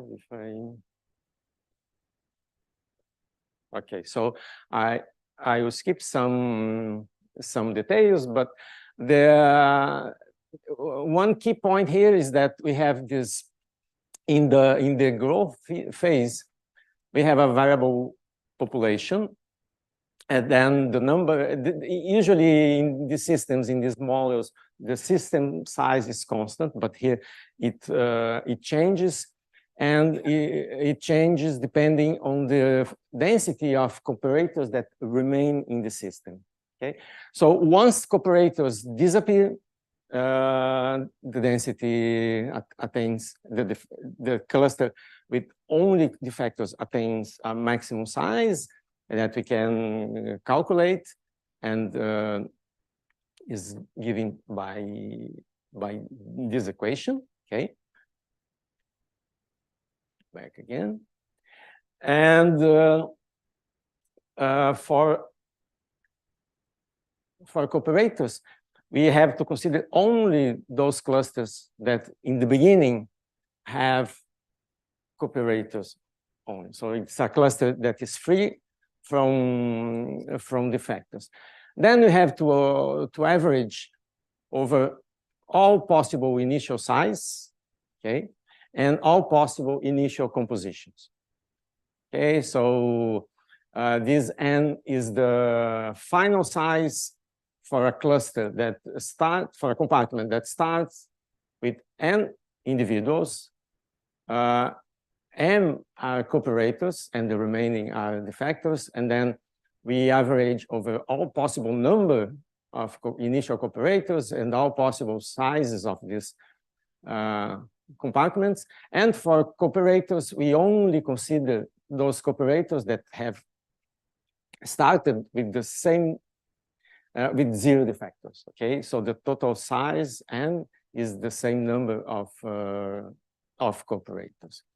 And then we have these equations for the number of defectors, the number of cooperators, and then when we merge all the compartments, we have the new density of cooperators. We update x, and we start again. So we iterate this equation and try to see which is the fixed point, whether it's stable or not. And with all this information, we can build the phase diagram. So it is possible, depending on the ratio of the benefit and the cost, it's possible to have phases in which only cooperators remain. They dominate completely the system. In opposition, the cooperators may disappear, and this is a phase with only defectors. In between, they may coexist. So the fraction in the fixed point of cooperators is between 0 and 1. Or there may be also a bistable phase in which, depending on the initial condition, the fixed point is all C or all D, okay? They don't coexist, they don't exist at the same time, but the solutions, the two solutions may exist. And just for comparison, I didn't mention by this lambda is related with the average size of the compartment. So it's one of the parameters that we put on the distribution when we average all possible sizes. Okay, and for comparison, if instead of having a distribution of size, if all compartments are the same, so if you consider the homogeneous case of the uniform sizes, you only have the factors and a bistable phase. So the heterogeneity in the size of the compartments is essential to have the cooperators to have a phase in which everybody is cooperating or coexisting with the factors. Okay, so those two phases are absent here. All this region disappears, only remains. So,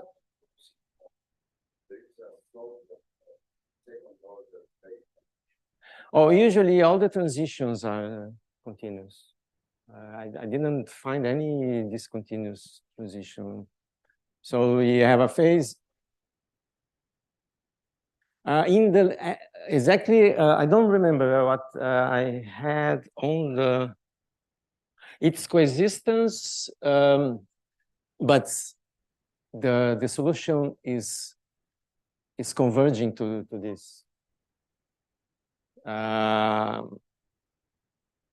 So the coexistence here is different from coexistence in a fluid in which you have regions of liquid and the other phase. But here, when you approach the line, the fixed point approaches 1.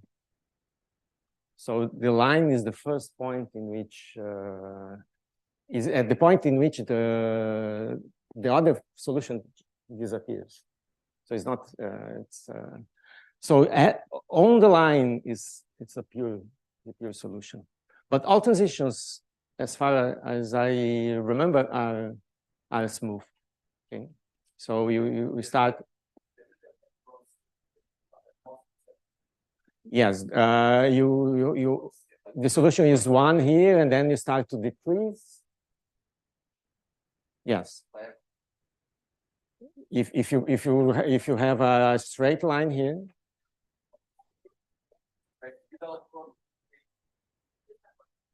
Just a point. Yes. Yes. Yes. This. Yeah. Okay. Okay. This is discontinuous. Okay. You have a solution 1, and then you go to the 0 solution. But at the point, I don't know. Perhaps there is a. I don't know. Perhaps it's bistable. I don't know. I have to check. Okay. This is the case without. So in the case of uniform size, the solution with diffection is stable everywhere. Okay. And this is different from here. In this region, it's not stable. It coexists here, but there is a region in which diffection is an unstable solution, and that disappears here. So heterogeneity is essential to have very cooperating groups. So we have this minimum model for this 2 selection mechanism in which there is agents that are the unit of selection inside the groups, but groups also interact, compete, because the resources are finite. Okay. So the cooperation exists because the model has finite groups, and inside these groups there is some there are fluctuations in the composition. So there is the possibility of having pure compartments with cooperators in the beginning. And those are responsible for the existence of cooperation in the long run, okay? But the main message is that we have a model in which whenever agents interact, this interaction is mean field, okay? It's different from the spatial reciprocity in which I have an organization in space. The evolution occurs inside the compartments, and inside each compartment is the replicator equation that says which is the eventual behavior. So I have only mean field interactions when they interact, and the groups are not stable, they are transient. So the ingredients are different from the mechanism of spatial reciprocity, and I still have cooperation in this system. So this is a very simple model that is analytically, I can treat it analytically. So it's interesting, not only because of the results, but the model is interesting in itself. Okay, and the last message is that diversity, in this case, size diversity, is important to have the pure C and the coexistence phase. And again, once again, happy birthday. Thank you.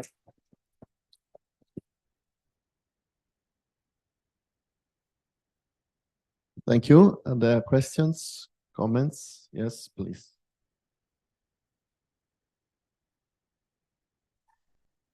As we are in a complex systems conference, my question is about your, let's go to the infinity pool, where you show the, yeah. Of course, in the real life, in your model, it doesn't matter why the cooperation comes. So doesn't matter. But it's very hard to bring this information. I know that. But what about leaders? If you consider like not only the two class, but the third one with for C we have leaders. Is it possible to quantify that, to bring this information, to answer why? Because in the real life, we see that the example you gave at the beginning, and the army and different in the war, this cooperation is under one condition, that it's a real one, that's leaders. It starts from the cooperation. It's not coming up from. So the idea of all this family of models is to reproduce some of the behavior that you find in real systems with the assumption of anything complicated. So I only consider pure strategies that they don't depend on previous history. They are not reactive strategies. So if you always defect, I will always cooperate with you. Okay. So the idea is, if I can explain in some situations that cooperation is possible, the emergence of cooperation is a different problem. But if I can explain that cooperation is stable without the assumption of high-level skills or memory or different behaviors, that's the point. So on top of that, I can put all these ingredients. But showing that it is stable, it's important. Because there are a couple of models for the school of fishes, for example, words also where they study cooperation, but identifying leaders. Okay, so but fishes are much more intelligent than my agents, let's say. Yes, a moment. I have a question myself, and it's the following, since I have also been working a little on this topic. And in your model, you don't have homophily, you don't have imitation, which is something peculiar for humans and also animals. And if you know the work of Martin Novak, I mean, super cooperators, cooperation is a step in the evolution. Those species that cooperate just survive much better. So if you insert in your model just imitation, and if this gives an advantage, then this could provide just an important feature to be more realistic, I think. Yeah, in the 70s, there was this guy, Axelrod. He organized a competition among different strategies. So people submitted their 5 lines in Fortran with the behavior of different strategies. And they put every strategy together. They made some duels. And he realized that there was a simple strategy that it's reactive, and it used to imitate the previous step of the other agent. It was the tit for tat. And that was in that context, it was the best option. So just a little improvement on top of these simple strategies with one-step memory and just imitating what the other did in the previous step was able to improve cooperation. But that could be also exploited, and then once you start to consider complex strategies, you never finish because you have to put a lot of possibilities. To be realistic, you should insert something similar, I think. Yeah, but it's a problem for other people. I don't want to be realistic. You're happy with this? To prove the principle. Okay.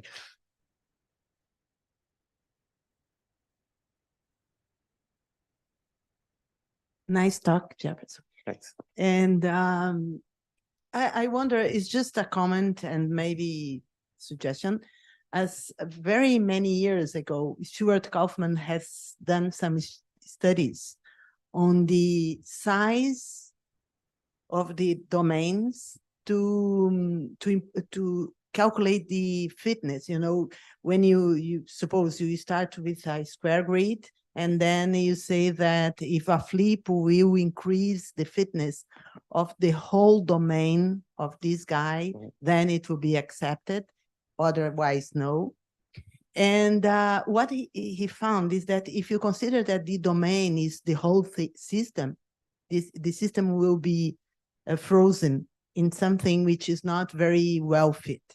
If you just only you look at yourself, also it doesn't work. So there is an optimal size of the domains. So maybe there is some relation to what you have. This is related with his question about the emergence of cooperation. So usually you want also to know whether a population can be invaded by a new strategy. So to be invaded, if you start with a single agent, it's very difficult. You have to start not only with a single agent, but with a small group. And there is always this energy barrier that you have to bypass to invade the population. So even in these models, usually you have a minimum size to be able to invade the system. And then you have to consider the surface. I have an artistic question. Why you didn't do the arrow, that one and that one, just straight? To emphasize that you have a triangle. Oh, well, I don't know it.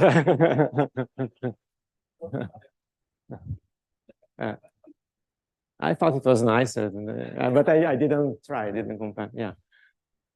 Also, why I choose the arrows in black, I don't know. What?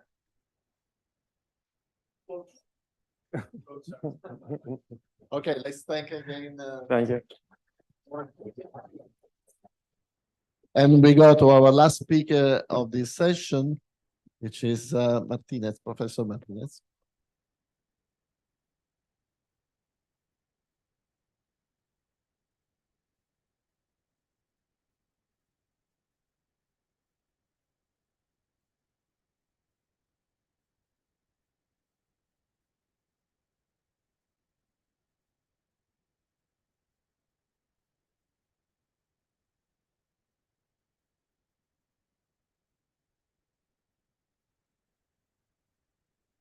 Hello, it's okay?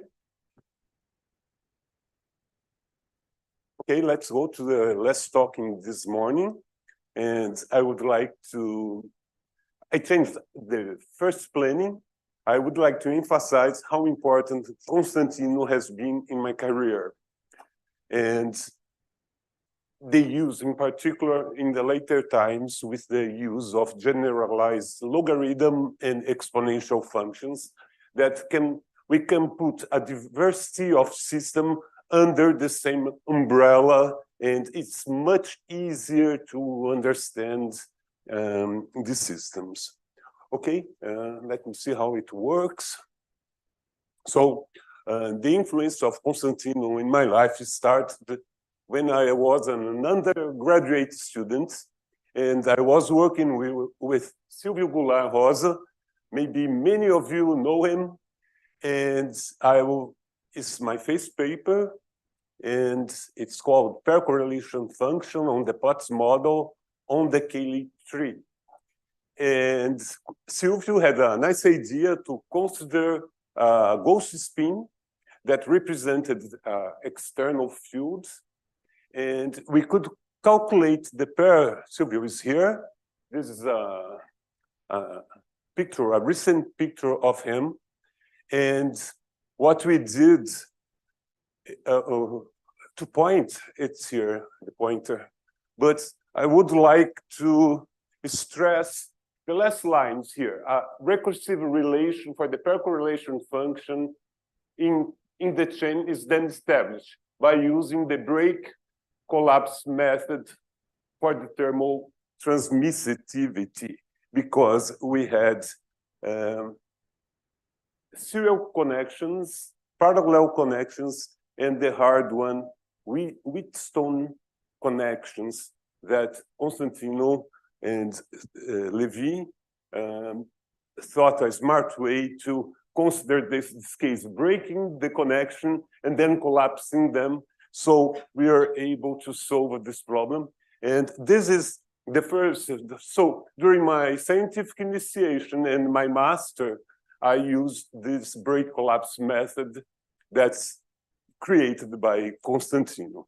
Afterwards, Constantino, I went to do my PhD in Europe, and Silvio knows Constantino, and Constantino knew Roger Menard, and I did my PhD with Roger Menard because of Constantino, that was a friend of Constantino, and Roger was here in your 60th birthday, 70th birthday. That was the last time I talked to him, was 10 years ago. He was here in this auditorium. So I thank you very much for that. Then Constantino visited us in Grenoble when I was doing my PhD, and he presented this paper that maybe you have forgotten that.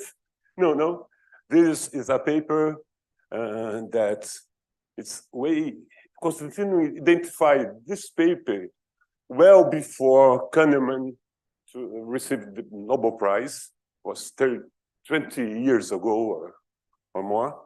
And the issue here is there's a symmetry between gain and losses. People perceive gain in one fashion and losses in the other fashion.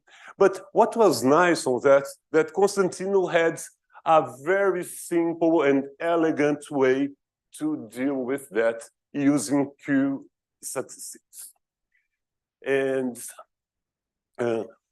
because of mine, it took a long time to publish this paper, and Celia is not here, got the idea to put all the things together, and we published this paper in Europhysics Letters. And as Constantino says, it was the first paper on econophysics in Europhysics Letters. Okay, Constantino, we didn't stop there because of you and the ZNCT, there was Cajueiro, Daniel Cajueiro. He is not here at this time. And Cajueiro, he used the generalized exponential function to describe the discount value in economics. Okay, so it was a very smart way to interpolate two models that was exponential decay and a hyperbolic decay, and Cajueiro did that. And afterwards, Takahashi, he took Cajueiro's model and said, well, if you assign the time perception, we can retrieve Cajueiro's model from first principles. And then Takahashi, he created two other quantities. It's the, how is it? It's impulsivity and then consistency. And he made experiments with his students. Today, we cannot do this any longer. And what we did, we took the psychophysical laws, Fechner one, that's logarithm, Stephen ones, that's a power law, and we put them together with the generalized logarithm function, and we could describe much better Takahashi model. And we had a nice result that it's the consistency, the good variable to be measured in psychological experiments. Why? Because it's additive. The others are not. So this is in this paper, and we did a little more in the way Kahneman did on the perception of probability.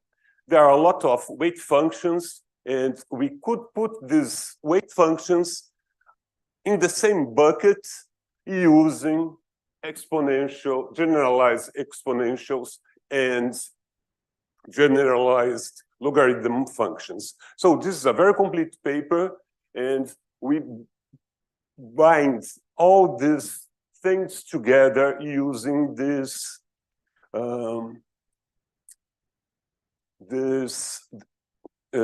generalized functions. The last paper we did on that was kind of a ludic study, and we show that we can use Lorentz transformation to describe time perception with the simplest decay discount function that's the one of Cajueiro, of Daniel Cajueiro. So this is I like a lot this paper because of that. You know, you relate economics with special relativity using, you know, subjective values and how to address them. Other models can be also be put together using generalized exponential. There was a famous paper published in Science some 60 years ago that the doomsday will be a Friday, the 13th of November of 26. We are arriving to this day. Okay? Juízo final, dia do juízo final, o mundo vai acabar. World will finish at this date. And the data was collected in the 60s, but we took this over, and you see by 200,000, 20,000, 2000. We see maybe you can see there's a change of inflection. Okay. Also, if you look at this problem, we have an expression like that, the one above, and the solution is the generalized exponential that make it much nicer, much clear, you know, and what we can do when we have this kind of models is try to collapse all the curves in the same one. And to do that, we use a scale function. If we do this scaling using a generalized logarithm function, all fits together. Okay, but this model diverged. To avoid divergence, we need to introduce a carrying capacity. And one nice model to take into account carrying capacity is the Richard one that's written originally in the first equality. But it's much nicer when we put the generalized logarithm function. And also, it's easy to deal with these equations because the inverse, the exponential one, so we can do tricks on it and we can find a scaling function because at the time people still didn't had this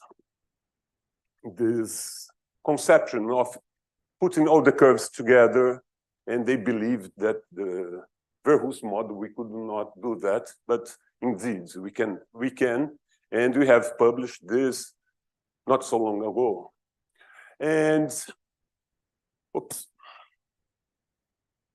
If we put migration in the system, people going in and people going out, we have this equation that it's a more sophisticated equation than the Bernoulli one. The Bernoulli one is nice. It's non-linear and you can do a linearization. Here, it's nicer because it's non-linear. We can do a linearization, but we still can do the limit of Q going to 0 or 1 minus Q going to 1. It's the same, okay? So here we have a model that can interpolate the 0 case with all others, what the Bernoulli one cannot, or the theta one cannot do. So we found this, the solution of this model, then written as exponential, generalized exponential functions. It's a little complicated, but much more simpler if you didn't have that, okay? And we find an extinction to survival transition.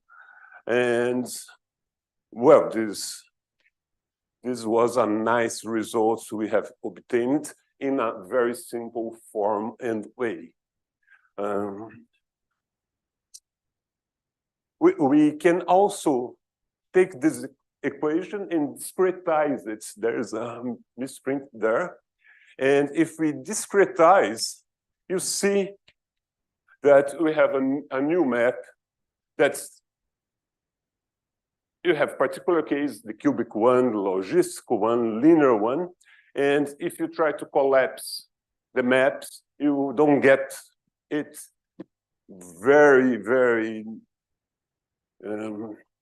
properly. So we see the effect of the Q parameter displacing, advancing, or delaying the route to Q's. One other nice thing that we have found is due to Momba.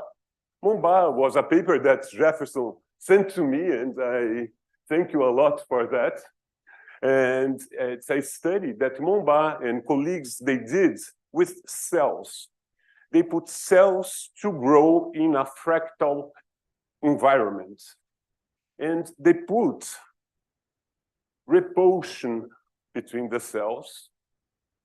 So we have one quantity, that's the fractal dimension, and we have the range of the potential that's decays 1 over R to gamma.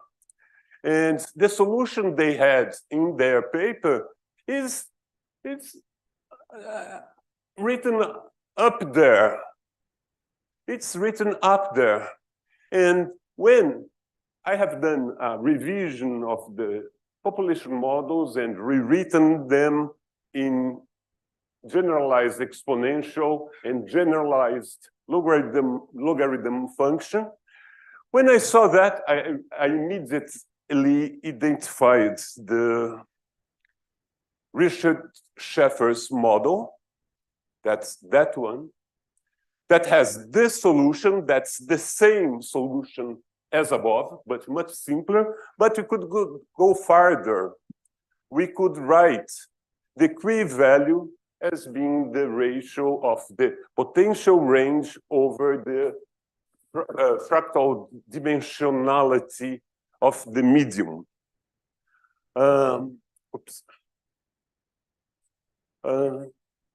Now, so I talked about psychophysics. We can put all together, population dynamics. And now I want to talk in a different subject. If you have data that's distributed in a non-normal way.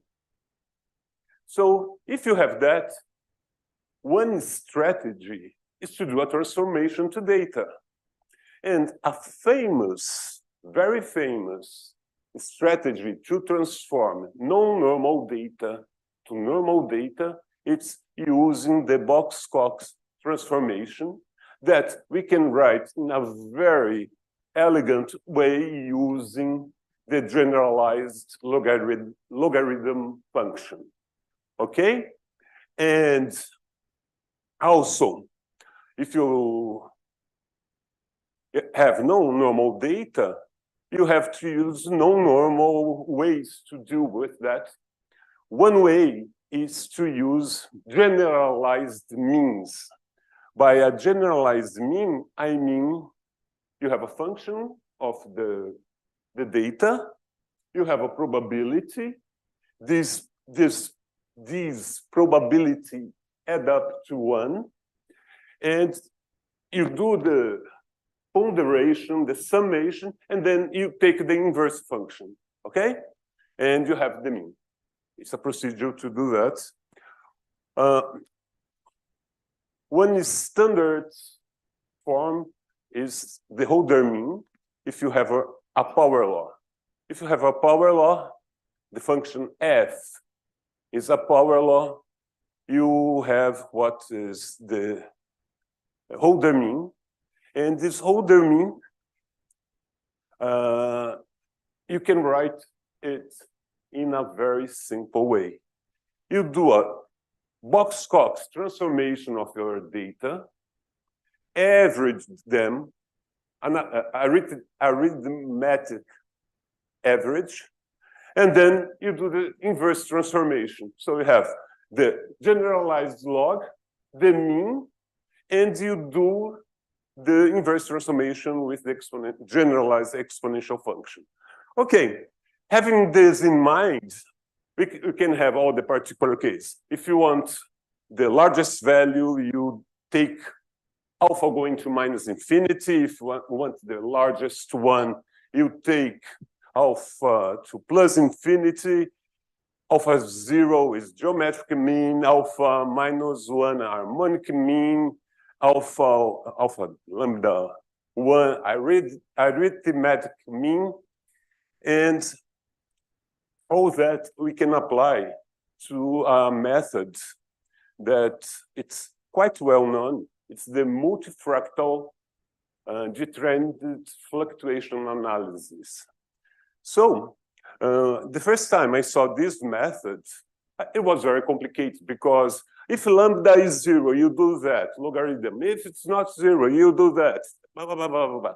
So what we have done is we revisited the multifractal detrended fluctuation analysis, and we saw it as a Holder mean.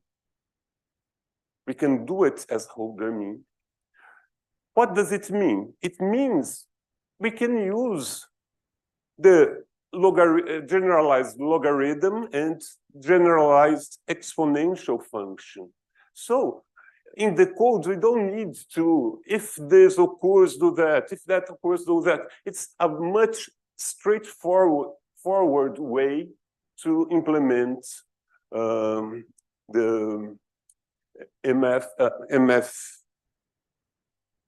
DFA method.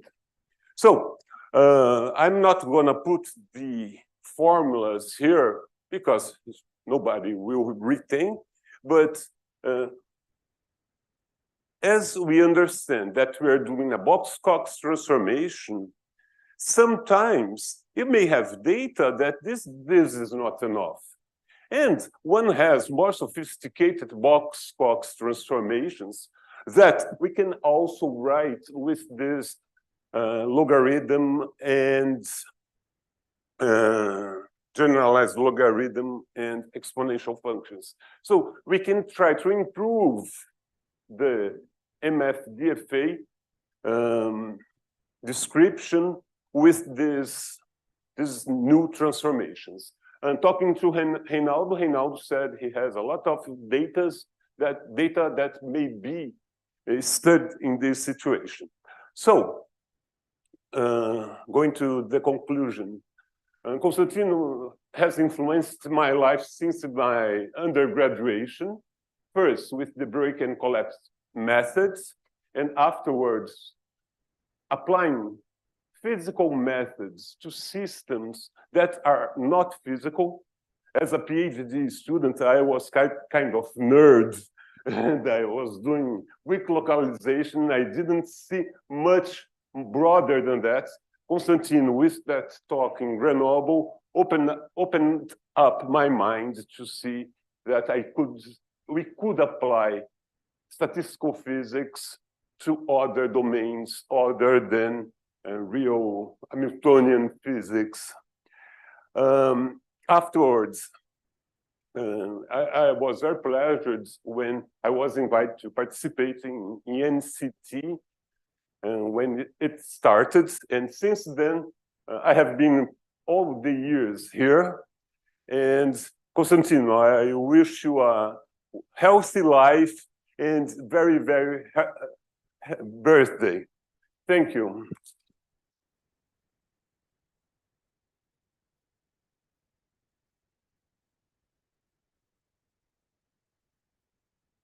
Are there questions? Yes.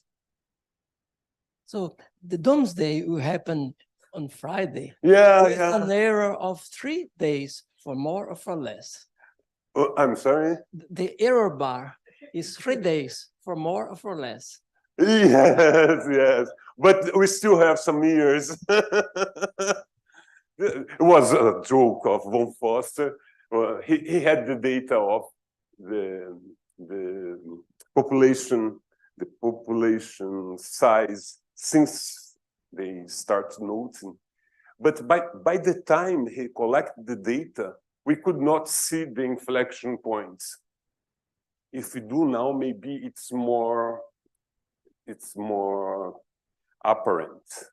And that's why we need the carrying capacity. When you have the inflection points, you need to put a carrying capacity in order to take that into account.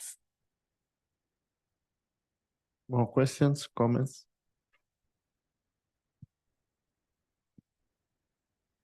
I can say that's a joke question, but is there any twin paradox equivalence to the econometrics?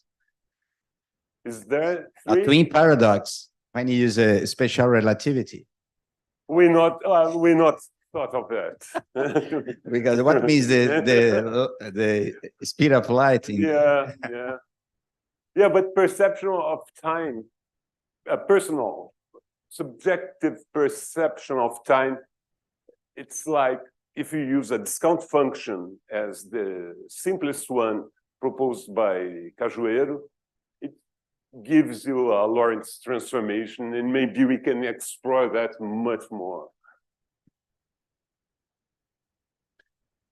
More questions or comments? Okay, if not, thanks, speaker again. Okay, thank you. And we can go to lunch.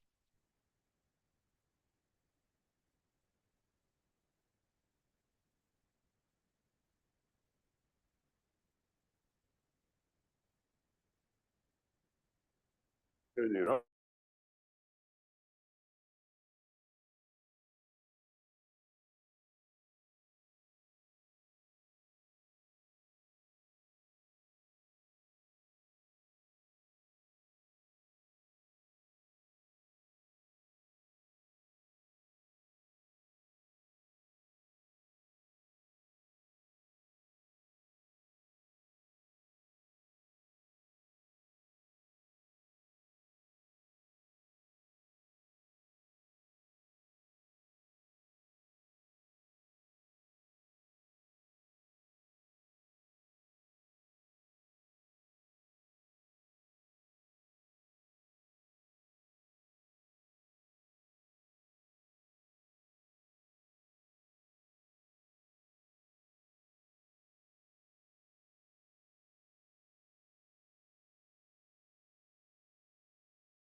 Good afternoon.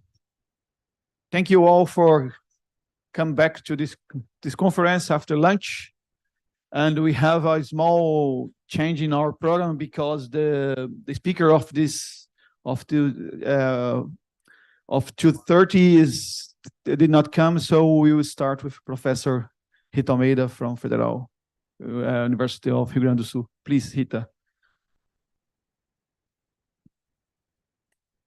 Everybody listens, I guess. I don't have to. Okay, thank you. First, I'd like to thank you, the organizers, for this nice conference. And of course, I owe a lot to Constantino for inspiration in creativity and bravery. Okay. Okay, well, I'm going to present something that is a little bit different from what I have been watching. This is the work I'm doing now, and it's a consequence of things that I have. And it's more like a project. So I will talk about where are the pillars of the project that I'm working on, that I have been working. And I'm going, in fact, to explain which is the, why we are doing all these different things as a pillar for something. Okay, the something is the epithelial mesenchymal transformation. Epithelial mesenchymal transformation is something. It's something that happens in cancer, that happens in the development of the embryo, and when you heal a wound. It's a very important thing. And why am I working in this? Because this is the tendency of personalized and digitalized medicine. It's a precision and personalized medicine. The idea is that in the future, every one of us will have a digital twin. So when you don't really know what you are going to do, what is the treatment that you are going to have, you take your digital twin and make all the experiences there, and then you have a better decision to decide how your severe disease that eventually come, what is the best treatment. Okay, so this is called the digital twin. So we need to model with parameters that are verified in such a way that each part and each organ and each system of your body will be completely described and parameterized, and for each one of us. Of course, this is something like, wanting to go to Mars. Before we go to Mars, we have to go to the moon, and we have to make the rockets and things like that. So we are in the very beginning, but this is the idea of this project. What I'm going to really work has to do with cells. And the simulations that we are doing with the mesenchymal cells.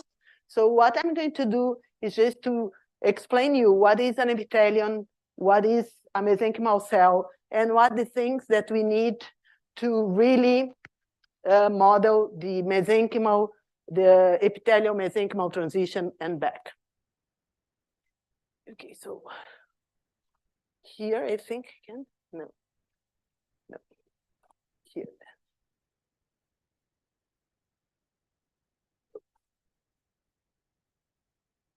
It's not going.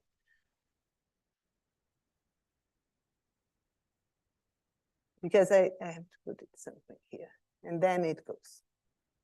No. Okay, this is the main collaborators up to now, but we have some other collaborators. I have spent some time in Cambridge in the Isaac Newton Institute, and there some other people are joining us in the project because it's really big. But these are the students and some colleagues, professors, and Francois and James, and some of other people that are working either in Natal as Rodrigo, and no, this,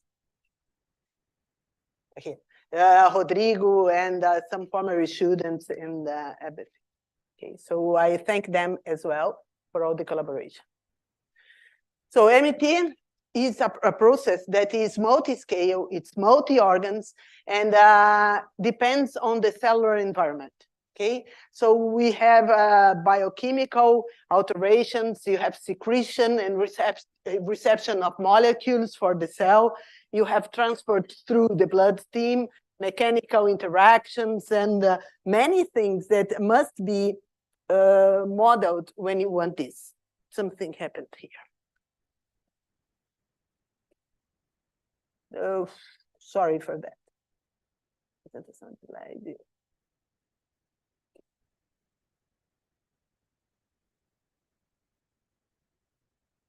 I don't know what's happening. Yeah, but I don't know porque eu não sei usar. Oh, it doesn't go.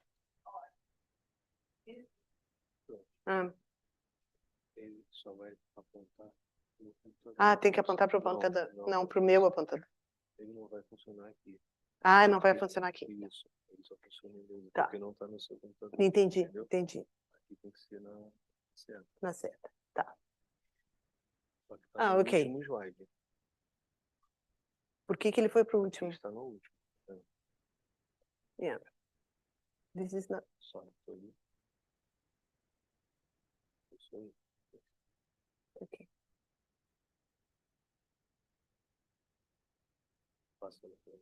Okay, so it worked. Sorry about that. It's so what happens is that first we have to understand what is an epithelium, because I want the epithelium mesenchymal transition, so I have to understand what epithelium is to begin with. Epithelium is in fact the skin that you have, right? And so the cells are just forming a monolayer, and they are linked together, and they are able of transmitting stress and the strain, and when you can have collective migration of cells, but they are pulling everybody, and so you have to work with solid elasticity theory to really describe an epithelium. Now this is epithelium. This is a human skin model. The model in biology is not something that you do in the computer. The model means something that they have really created cells, put some ECM, which is the extracellular matrix there, and then they created, and then they proliferated, and then they formed what they call a human skin epithelium. This is something that industry of cosmetics is really working with that, because they cannot really work with animals anymore. So they are really working with models like that. And this is a real epithelium, right? So you can see there is these layers of cells, and they are really linked by many different things. And this is, I'm sorry, this you cannot see all these arrows that are there, but this is an experiment, and you see that the cells try to move there. So they are really active solids. They are solid, but they are active solids. So there are some people that are working on models similar to active matter, but in the sense that they are linked, and they have a stress tensors, and they have all these disclinations and things that elasticity theory have. The best model that I know for this is the vertex model.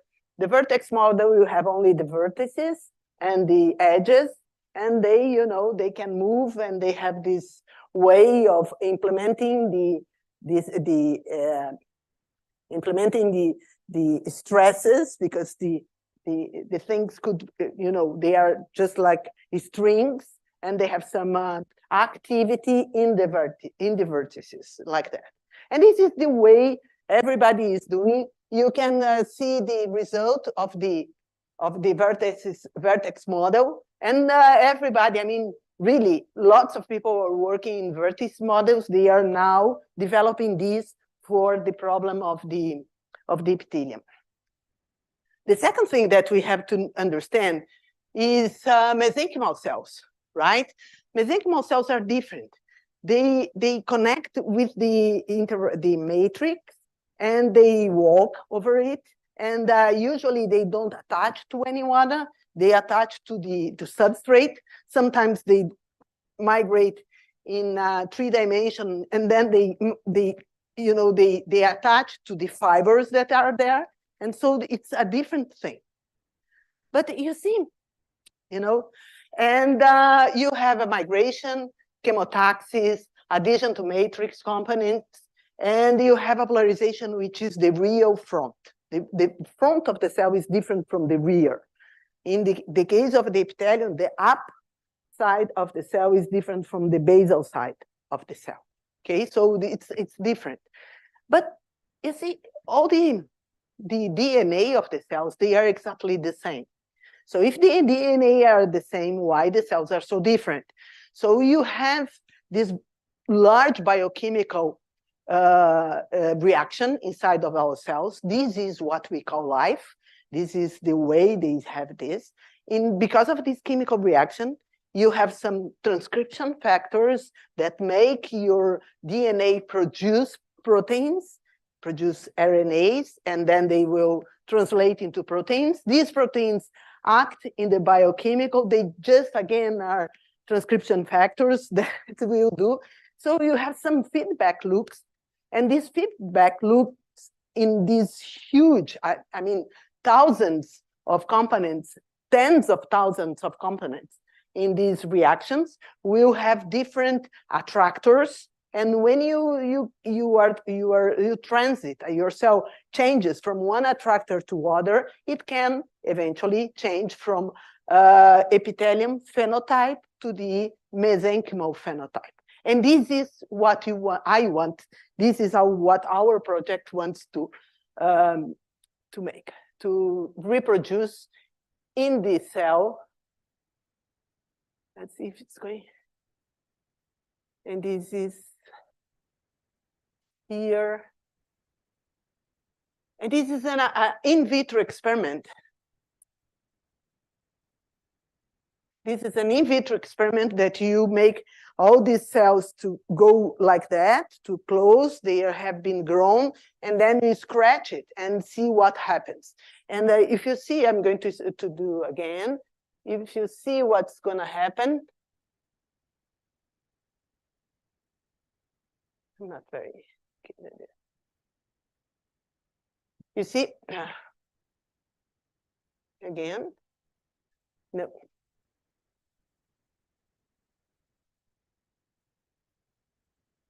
Okay, sorry. Oh my God. Yeah, and I don't have if I don't have the, yeah. Okay, again. You see that there they come as an epithelium, then the cells transform, then they migrate alone, and then they close, and then they have to go back to epithelium, right? So what do I need to model this?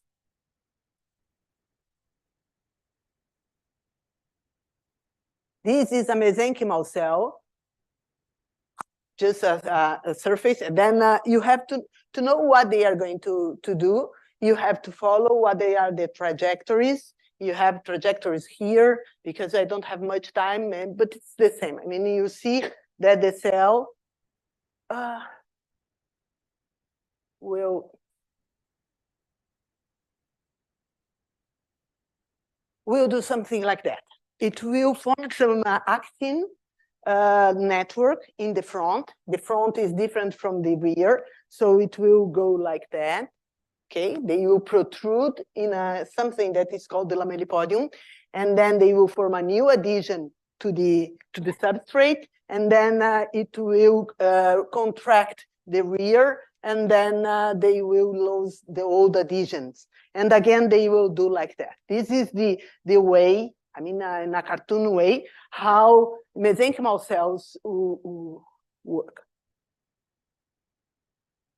We have done POTS model simulations of this, and it's not because it's our model. I think it's the more realistic and usable model that we have for mesenchymal cells, which is based on CompuCell 3D, which is an environment for treating cells proposed by James Glazer, and it's based on cellular POTS model.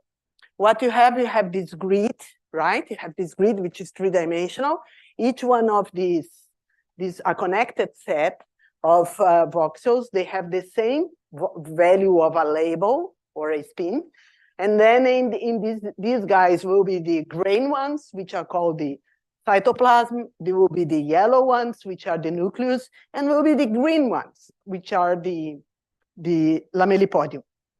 And we have done some tricks that I can discuss with you. It's a little bit lengthy, but we could find a polarization axis, and this polarization axis is completely, I mean, you start from a circular,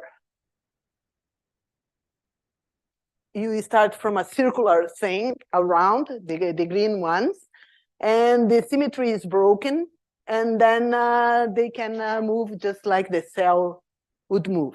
What we did, we just measured all the kinetics of this migration and velocities, and controlled all the polarizations, and compared with experiments. And we could do something which is twofold.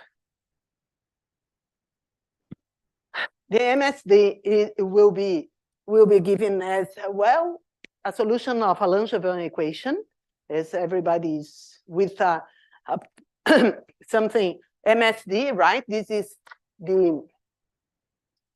this one again.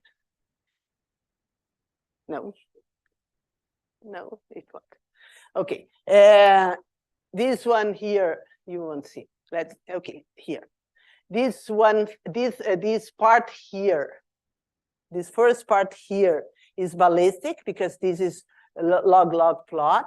This is the mean square displacement, which means it's the square of the displacement taken in the average when you wait a given time interval, right?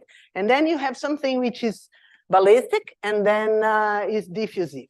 Why is diffusive? It is ballistic because it keeps on its polarization. It keeps on a place where the lamellipodium is, and then the lamellipodium changes.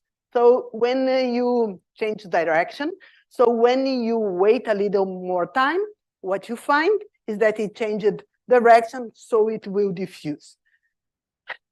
Over these curves, we can also plot the displacement of real cells that are measured over flat surfaces. And they are there. I mean, they are exactly there. What is impressive is that all of them have a diffusive short time. A diffusive short time displacement means you cannot define velocity. And if you cannot define velocity, you cannot use the Langevin equation, right? Because the Langevin equation is for velocity. But okay, you can change the Langevin equation for polarization. This is another paper that we are just putting in the archive. What's happening, and you can put over all these curves the simulations and all 12 experiments that we have measured from 5 different laboratories. So it's very well what happens to cells. We're very happy with the model, and we kept on going. As well, chemotaxis, by increasing the probability of creating lamellipodium in the direction of the gradient. And so this is not like a chemical or an electrical field that is calling a cell, calling a charged particle. It's not a force, okay? It's just like this. Suppose I'm walking like this, and then someone calls me there, then I turn and I walk like that. So I'm not being pulled by the person who's calling me, but I am directing to the direction of this. And this is what happens to cells. Okay, so again, we did all the kinetics and everything is going on very well. This is another archive that should go to the archive in no time. So back to EMT. Now I have these cells. I can simulate cells when in mesenchymal states, and I have only the vertex model for the epithelium. But vertex model cannot do the mesenchymal cell.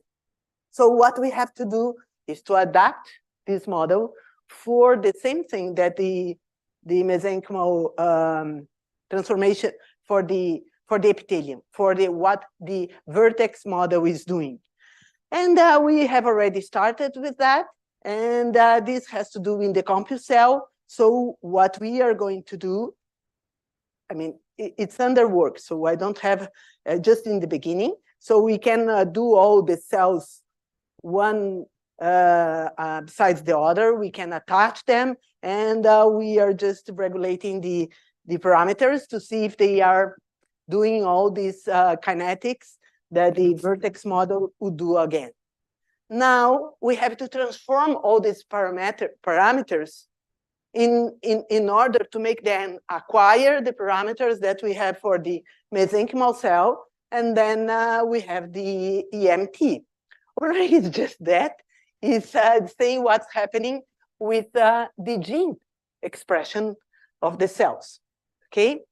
So we have two things. We have to look to the gene expression analysis. Oh, sorry, it's mixed Portuguese and English. I was translating that. But I have this gene expression analysis, and then I have to do the EMT and the cycle, the cell cycle as well, when the cell is going to transform. For that, we have a way of analyzing, which is very good, which are the transcriptograms that we have developed in Porto Alegre, together with Natal. And we have to have the model for gene expression and a dynamic way to make them change from one another. Then we have the CompuCell 3D models that we have, and then we will compare to spheroids original data and wound healing from the temperature, from the literature. The spheroids are, we have already collaboration with the Georgia State University. They have done some experiments and we are analyzing them. And so we are doing the CompuCell 3D model with them to verify there. And we have now, I have to talk to you about these things. So how do you do? We are going to take the regulatory gene network and EMT. Cell life is a manifestation of the biochemical reaction. There are nonlinear reactions, feedback loops, many attractors, stable phenotypes, external stimuli, and EMT is just a case of changing of attractor from one to the other. Recently, well, there is a paper in 2020, and there is a second paper in 2003 by the group of Herbert Levine, Northwestern, and they have been using some Boolean networks to model what happens with the regulatory networks, and they were focusing in EMT as well, right? And what they realized is that first, for biological networks are minimally frustrated, they consider some spin models, and they say, okay, Boolean networks do work in a way for regulatory metabolic pathway. So maybe it's not that complicated and we can use. What they have done is just to consider, a spin model that everybody here, I think, knows, right? And they have this, if the sum of the neighbors are 1 or if the sum are 0, it's a spin model, okay? And what he did was to assign different randomly, okay, from a distribution randomly of the connections between the spins, and compared what they were measuring for the metabolic pathways and to the to what they are doing. What they saw is that, okay, if I had something here, which is one minimum, and there is another minimum here, what they saw is that when they try to make something to try to bring the cell from one to the other, right? It will present many different states which are also stable in the way, right? When they are going there, they will stop in some transitory states. They are hybrid states. And there are much more states than you really see in biological cells. Then they analyzed what's going to happen to the biological cells, and they compared what was happening, and they realized that the cell would have as much as transitory states as they would predict, but the really states that they would stay were the minimally frustrated. So they say, okay, I'm not going to choose all the stable states of the model. I'm just going to state the minimally frustrated stable states. Okay, so this is the conclusion. But they cannot do with this model what I want. I want to see how it's going to transit from one place to another, and I need to have some time dependence on this. We have proposed some information in space dynamics some years ago, and the idea of this model is something like that. I think everybody here has already listened to the Fifth Symphony in a flute, in a piano, and of course in a violin, right? And you all recognize the same information, although physically they are not the same. Okay, so what I say is that when you have something that you are dealing with information, you should not only look to the physical system, but you should look to the information space of your system. So what we did was we have a way of saying, okay, if I have a finite number of neurons or spins or genes, okay, any information, it's a finite number. So any information that this system may represent must be finite. And if it's finite, I can represent this information by an integer. And if it's an integer, I can write this integer in its bit format.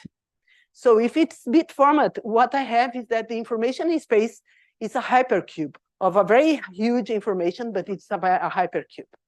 So the idea that information, when this physical system is evolving, what is happening is that the information is somewhat evolving through your system, through your hypercube, right? So what we did for neurons, we just had a way of proposing a transformation from the state of the spins to the state of the information state, and then we looked to the evolution of the intensity of expression that is associated with each one of the vertices of the hypercube. The point is here now, each one of the vertices will have a different intensity of expression, and you can have in a given time more than one expression being expressed, more than one expression present in this system, just like you. You can have more than one information when you are expressing, when you are thinking. In fact, to deal with information and to make some reasoning, you need to have more than one information at the same time. And this system can do this. More than that.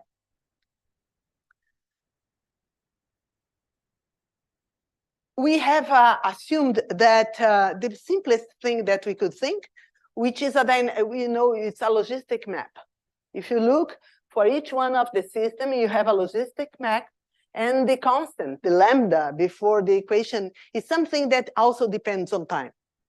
The way this thing depends on time is expressed in lambda in these dynamic equations. And it depends in something that you give to it, which is the X of sigma, but also in something that depends in the whole other thing, right? In the whole state of your system, because it depends on the sum of all the activity, all the intensity that are being expressed in your systems. This Z, sigma, sigma prime, it expresses how the connection between one chunk of information is linked to the other chunk of information. Here, we assume just they were linked to the first neighbors, but in our head or in our gene system, it can be linked to something that is very far from that. Okay, it depends on how to explore the model. And then you have two ways of putting the X of sigma, which is some of the states are more recognizable than others, depending on the value of K. And so you put these to iterate. And something that you see here, this is with time. This is one time. This is not many times. And depending on when I arrive, you see that the system is recovering more than one, because this is the memory overlap with this system that have been thing here. And you can express more than. What happens is that in this hypercube, you have more than one memorized system that is being recovered with a different from zero intensity, or different from or this noise in this thing. I add some noise. This is the recovery is higher than you'd expect if you would only have noise. And more than that, the thing evolves in time. If you wait for some more time, this will decrease and will awaken other memories and other systems. This is exactly what we need for our system. We want some genes to be recovered, some patterns to have been, many of them at the same time, because you don't have only one gene or one pattern there. You have all these hybrid systems if you have one memory to the other. So what we are doing now is adapting this for the data, biological data that we have from the gene expression. And then now we have to harvest information from cells. We do this with a single cell RNA-seq, not I don't do, but I look for, well, we are collaborating with Georgia, so we are analyzing, we are analyzing data, something which is unbelievable for us, original data from Georgia State University, and the single cell RNA-seq for EMT. And so we are recollecting this and using this model, this method that we have, which is the transcriptogram. And they are more powerful for what we do than the usual methods. And you see that there are transients, hybrid states, and everything. So we can, now we can make our model and compare with experiments, which is quite good. The transcriptogram is something that we have done with, well, looking to the protein-protein interactions. We can, for each organism, we can order the genes, all the 10,000, 14,000 genes that are really acting on a mammal cell, and we can order it in such a way that genes that are doing the same biological things are just together in this ordering, okay? So each one of these peaks says if the genes there in that region is associated with translation, DNA repair, mitosis, and everything. So you see the things are very peaked. So when I do all these RNA-seq, which is messenger RNAs, I can put them there, and I can see what they are doing and when they are excited or not, relate relatively to a control system, okay? So for example, this thing here, okay, this thing here in the first thing there, okay, in the first panel there, what we have for the horizontal line is the control, then I divided one by the other. The red one is the sick thing, the sick cells that we have analyzed. Then each one of the peaks I can associate with one of the many biological functions that I know they are associated. So we can see what they are doing. I know that, for example, cell cycle is down, so this tissue is not proliferating. I know G protein is up, so I know they are crazy going from one another, and I can do. This was so powerful that we could spot some way of treating this disease. They don't have a disease, they don't have a treatment again. And so we have an international patent that we are in process of, well, Indiana University is trying to sell it. Okay, this is just one last year that we had this patent. But it's I mean, what this thing do, what this method does is just to deal with the inherent noise that these RNA-seq measurements have.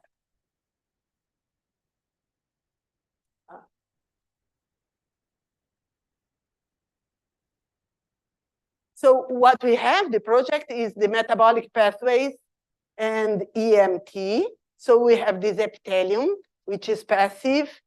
The simulation with our cells in the passive thing is already done. The active solid is a work in progress.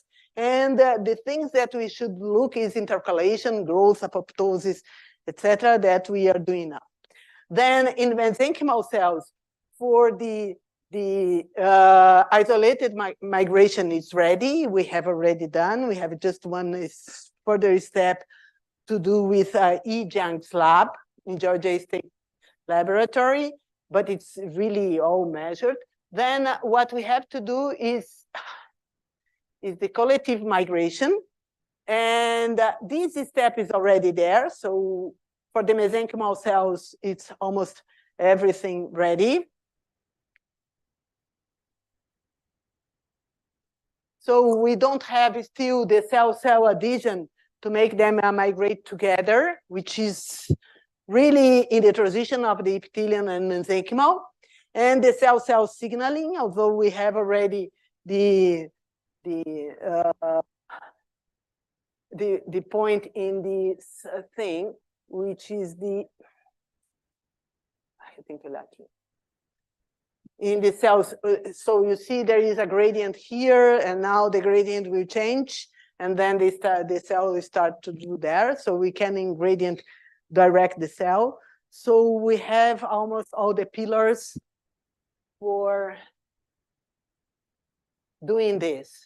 From the active solid, which is represented by the cells up there, then the phenotype transition, which will be regulated by our modeling and will be validated by the transcriptograms, and then we have the mesenchymal transition.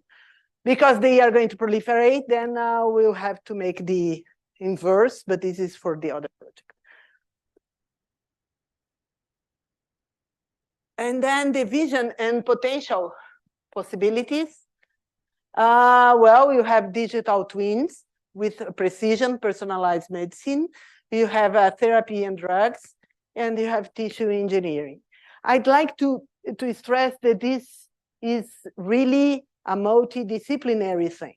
It's impossible to have less multidisciplinary things, because in each one of these projects that I presented to you, I had, if I go deeper, you'd see solid elasticity, fluid dynamics, you'd see POT simulations, graph theory, stochastic calculus, and everything. And finally, thank you, and thank you for.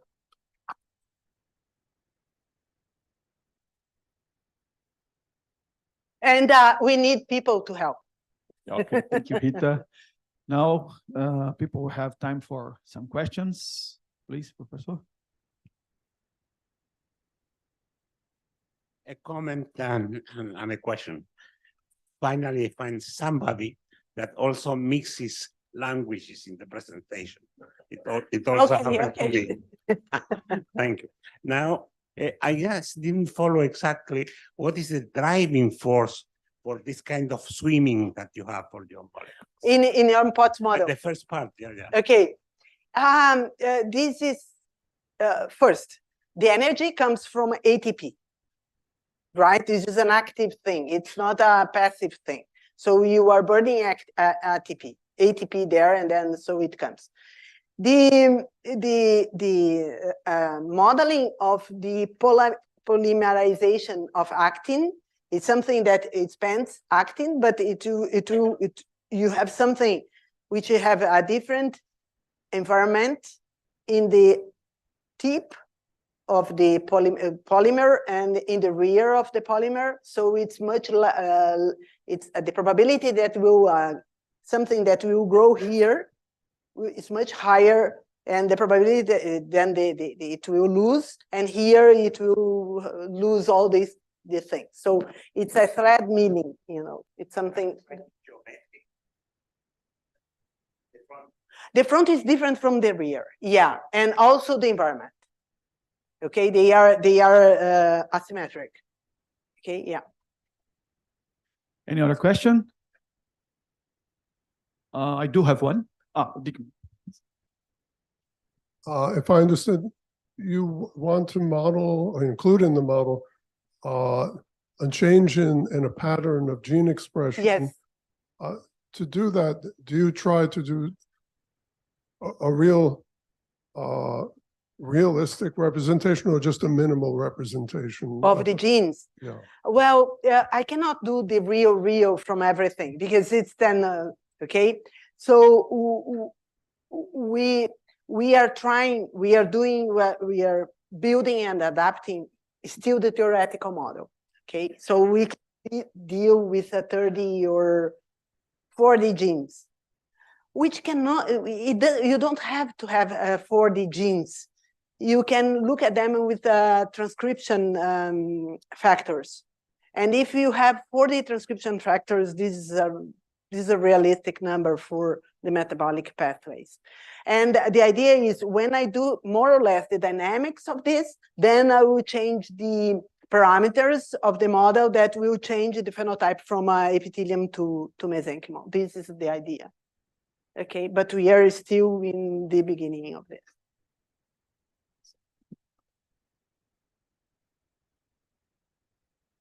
Just a technical curiosity. As you have mentioned, you are going to use the digital twins. No, we are going to produce the to produce. So it means that for help produce.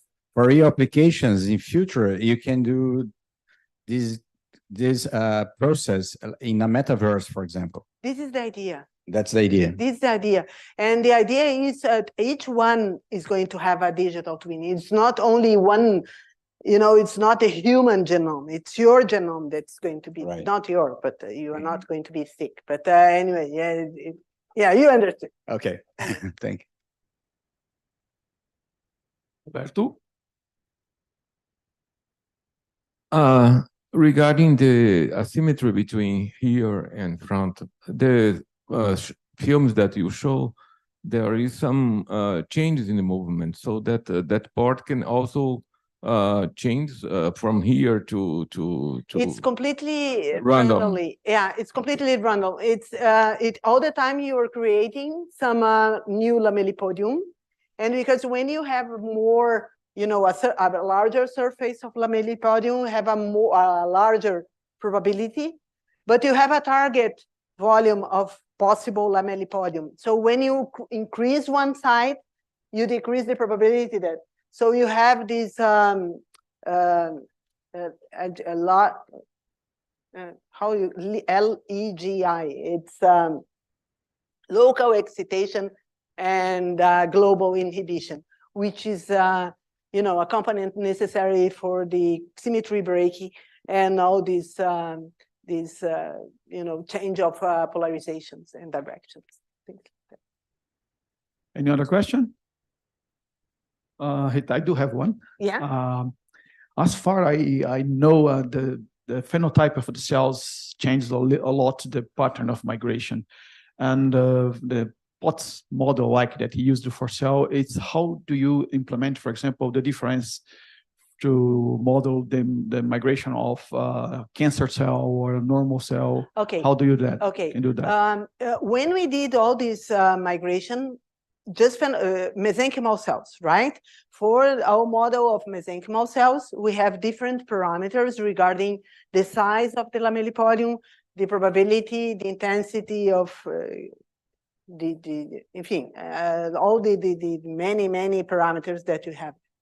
We have explored 4 parameters, which is the lambda, how strong is the lambda actin, which is the way it protrudes, and what is the size of the lamellipodium and the radius of the cell. With these things, we could model all the possible things that we have seen in 12 experiments and substrates, and all you can fit, and then you can use these models to do. So when you change your parameters, you are going to change all the way the system is behaving. Here we have here, for example, it's almost a phase diagram.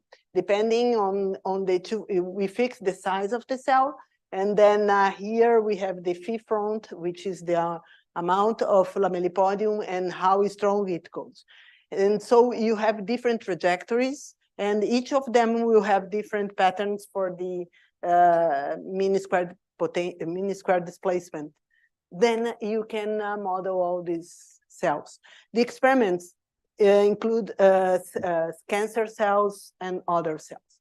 We just analyzed these cells on the substrate. We didn't analyze they migrating in 3D through a matrix with full of things. This is something that we are analyzing now with the asteroid migrations with the people in Georgia State University.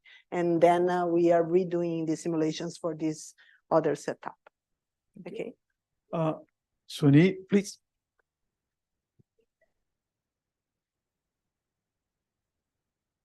In that direction that Silvio asked you, what about the endothelial cells? Because the now it's another thing.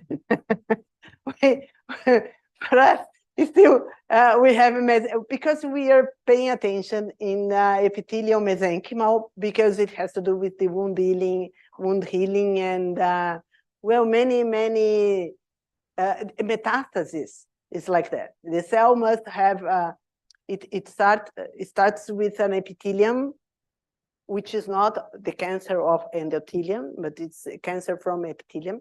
They start from epithelium, then it turns into mesenchymal to create metastases. It goes to another site, and it will recover the epithelium phenotype to grow the other tumor in some other places.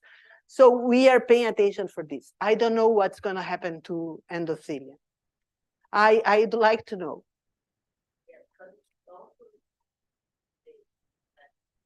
For the others, yes.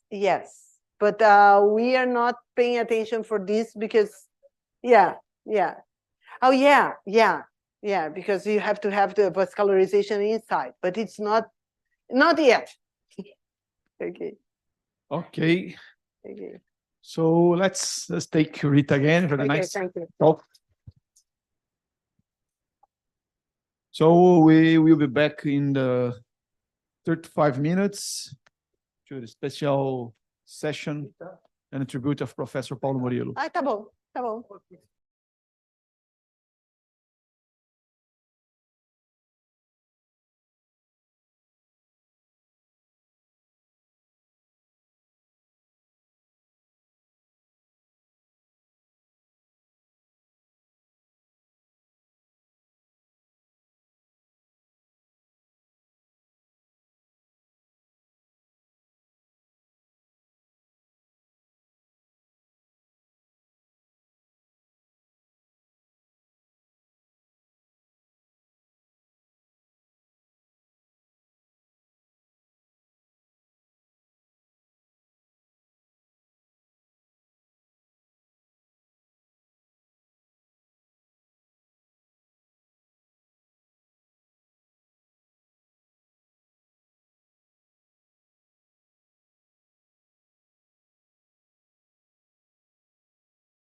fato de uma universidade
Thank you for come back.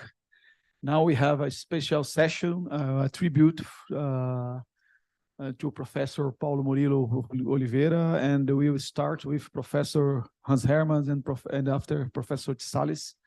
We'll start with this section. Please, Herman.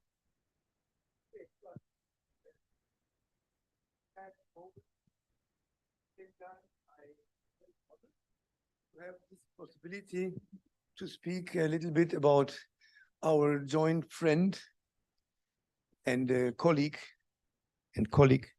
Murilinho, that all of us have known. Murilinho made his graduation at PUC in '73, and in '76 he made his master, and in 1980 he made his PhD. And the same year, he also became full professor at Universidade Federal Fluminense, where he spent 37 years as a full professor before retiring and becoming emeritus. Murilinho was very active from the very beginning, a very active member of INCT. He was a member of the Academy of Science. He was very involved in the Sociedade Brasileira de Física.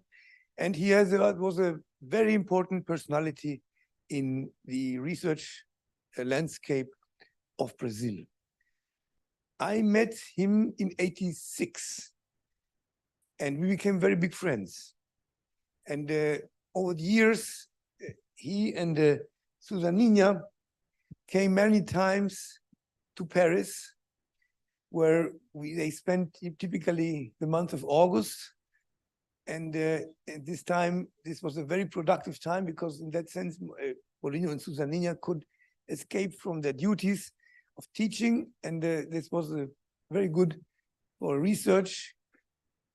And of course, at this occasion, we had the chance to meet with Dietrich Stauffer, who was very important in this whole, in Fluminense. He came many times later to Fluminense and became a big collaborator of Murilinho. When I met Murilinho, he was working on discrete models. He was working on Boolean models. He was working on cellular automata. And in '91, he made this book, Boolean Statistical Models, which was essentially the first book that dealt with this kind of discrete models, and very useful book. Many people I've used it a lot. And so he was on that, in that time, he was one of the leading figures in all these statistical models that worked on automata. And one of the applications that he made was based on there was a lattice simulation of, it's called the leaky faucet. It means he had it was a model which actually came back originally from something that we did with Landau, that you'd have an icing model, and this icing model describes the fluid, and the interaction between the rest. I mean, the air is given like the limit between plus and minus spins, and then you add some graded field, some field which changes with height. So this is like gravity, and with this model, one could produce drops, and in that sense, he was able to reproduce the chaotic behavior of a faucet that drops in faucet. This was a very important work also, and he published his work friendly. He was nice to me. He published his work in this International Journal of Modern Physics C, which at that time I had founded some time ago, and so I invited him to become managing editor of this journal, which he was for 6 or 7 years, managing editor of this journal, and he contributed very much, very heavily. And of course, at that time, he got many papers from Brazil for this journal. So this was a very important editorial work that he did. Then came another work which we did in '96, which was the first time that one could make a Monte Carlo without being forced to have a temperature. So what we did was to directly calculate the energy of states without Boltzmann factor. And later you could then just by multiplying with the Boltzmann factor, you could obtain the thermodynamic functions for any temperature. And that was really a breakthrough, a beautiful paper. And I insisted very much that we must publish in Physical Review Letters. But at that time, Murilinho was the chief editor of the Brazilian Journal of Physics. And so he insisted that we publish in this journal. So this is what you see here. This is a broad histogram method in the Brazilian Journal of Physics from the 4th of December. And that was, I didn't know that was a big error, because then other people saw this paper, but they published in different journals. So that first was Wang, who made a paper which he called flat histogram, which was the same thing, but a tiny difference. Then was the what was it again? No, this was a work by Berg, multi-canonical. Multi-canonical, it was essentially the same thing, it's just he had different points in which he just started his random walk. And finally, David Landau, he invited Murilinho to Georgia. So Murilinho gave a seminar about this work.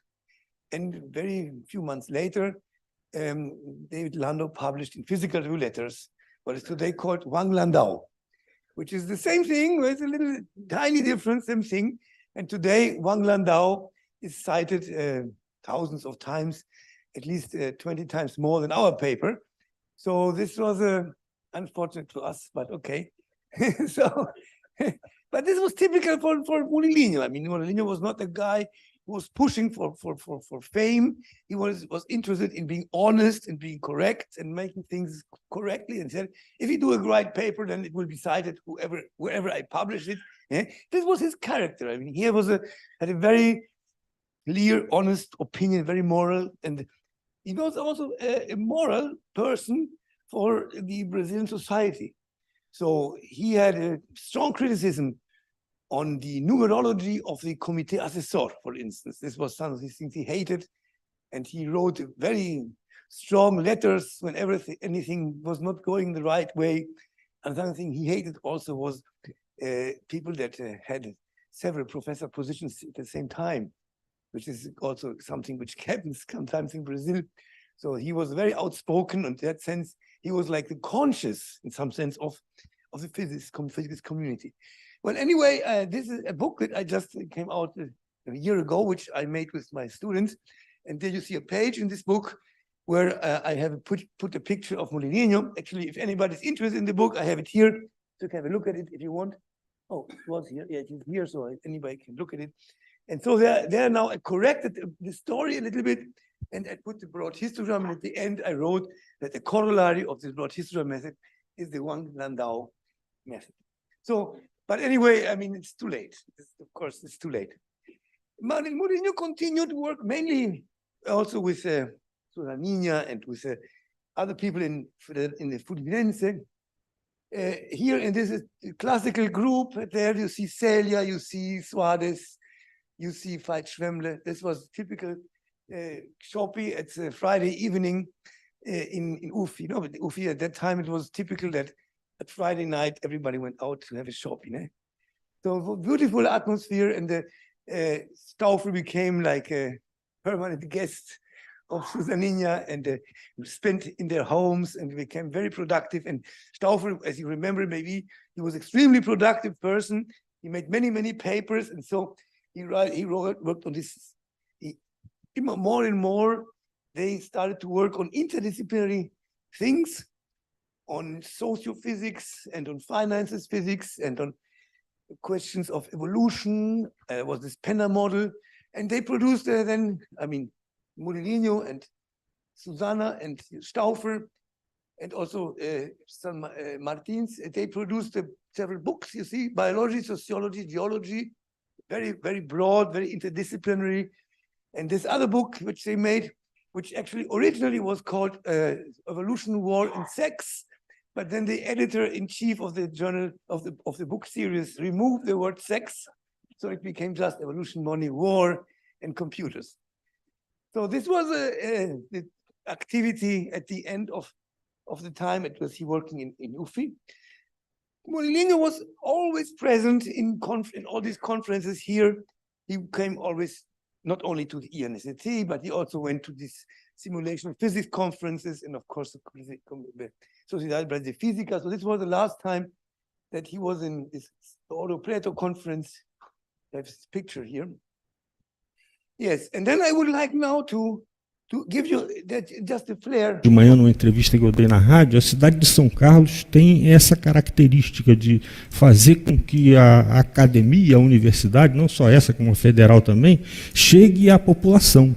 E isso é fundamental. Eu acho que seria muito bom que essa coisa pudesse ser exportada de São Carlos para o resto do país.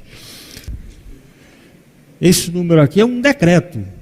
Assim como antigamente o padrão do metro, hoje em dia não é mais, hoje em dia também é o comprimento de onda de uma tal radiação aí, de um outro átomo, não sei se é Césio ou qual é, mas antigamente era um pedaço, um tarugo de metal de platina que mora em prata, está lá até hoje no museu em Paris. Então alguém decidiu, o metro é isso. Antes havia o metro antes, que é o seguinte, se você for ver o comprimento do Equador, periferia da Terra, são 40 mil metros, 40 mil quilômetros. Então, o metro era tirado daí.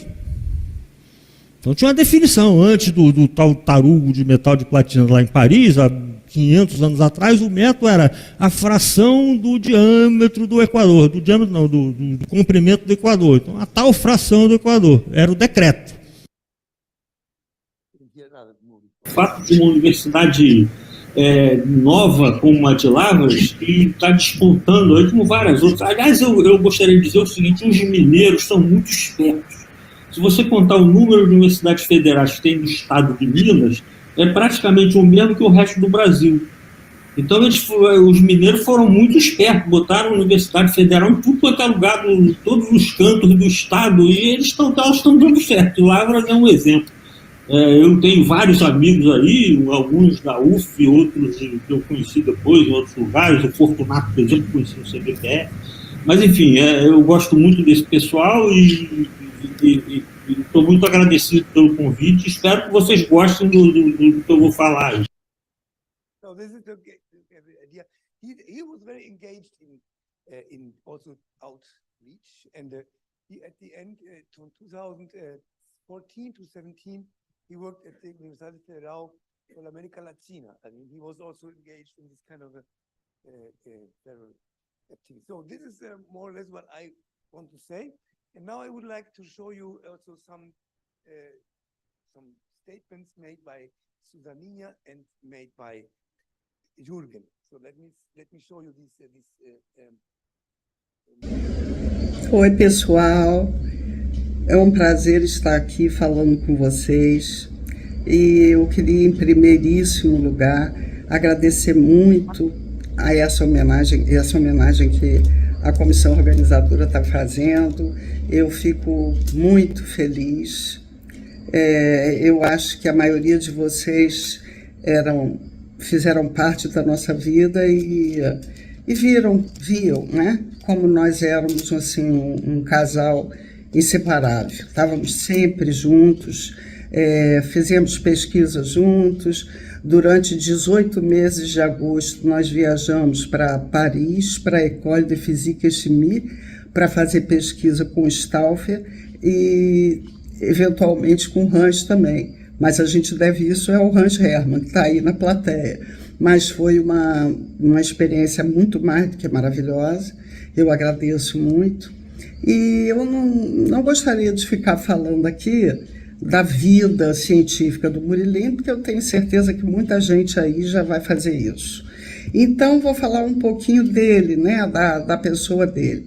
O Murilinho é uma pessoa, assim, muito peculiar. A primeira coisa que sempre me cativou muito é que, apesar de todo o sucesso dele, ele jamais permitiu que o ego fosse maior que a ciência que ele praticava. Ele nunca foi capaz de olhar torto ou de menosprezar um colega. que não tivesse o mesmo sucesso que ele, muitíssimo pelo contrário, ele estava sempre fazendo força para que todos tivessem o mesmo sucesso que ele tinha. E era uma pessoa na família maravilhosa, muito alegre, gostava de se divertir, gostava de tomar cerveja, eu acho que muita gente aí sabe disso, e era apaixonado, né, pela física. Por ser apaixonado do jeito como ele era, eu acho que ele fazia tão bem feito. Ele era uma enciclopédia ambulante, como é o caso do Alaor, mas no que diz respeito do dia a dia, das coisas corriqueiras, não era não. Eu me lembro que quando a gente era casado de pouco, ele, ainda morando no Rio, ele falou assim para mim, meu olho está coçando tanto, eu não sei o que eu vou fazer. Eu falei assim, por que você não vai na farmácia e compra o colírio? E ele falou, grande ideia. Ficou surpreso. Então esse era o Murilinho. Mas era uma pessoa de uma integridade absoluta e eu gostaria muito que essa homenagem não fosse por esta razão, porque aí ele poderia estar participando dela também.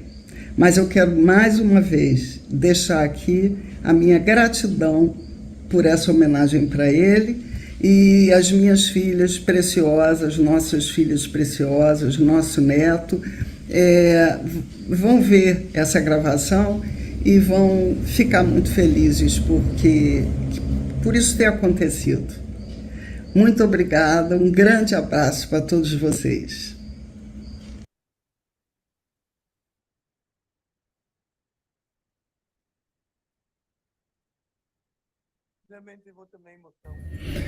Bom, queria começar agradecendo ao Paulo por essa oportunidade de falar nessa justa homenagem que está sendo dada ao Paulo Murilinho, né, nosso amigo.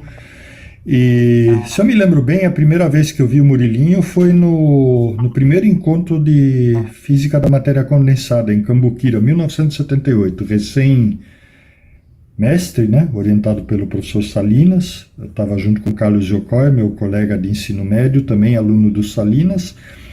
E a delegação do Rio de Janeiro era o Murilinho e o Sérgio Queiroz. Talvez tivesse outras pessoas, mas não me lembro, né? O Murilinho defendeu o doutorado em 80, então ele era aluno naquela época, né?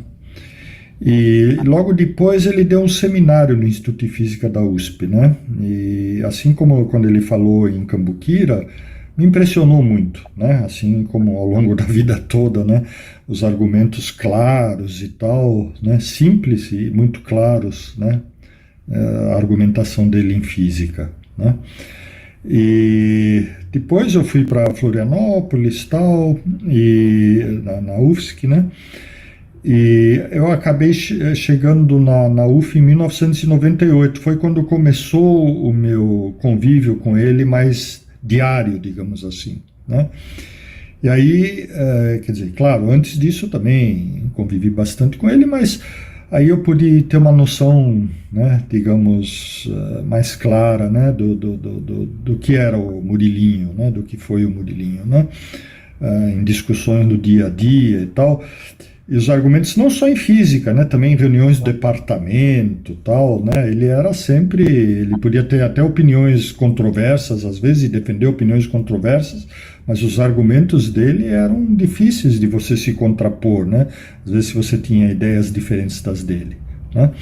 Outras coisas são os trabalhos dele, particularmente um livro dele, para mim, foi muito importante, que é o primeiro livro dele, Computing Boolean Statistical Models, de 91, né.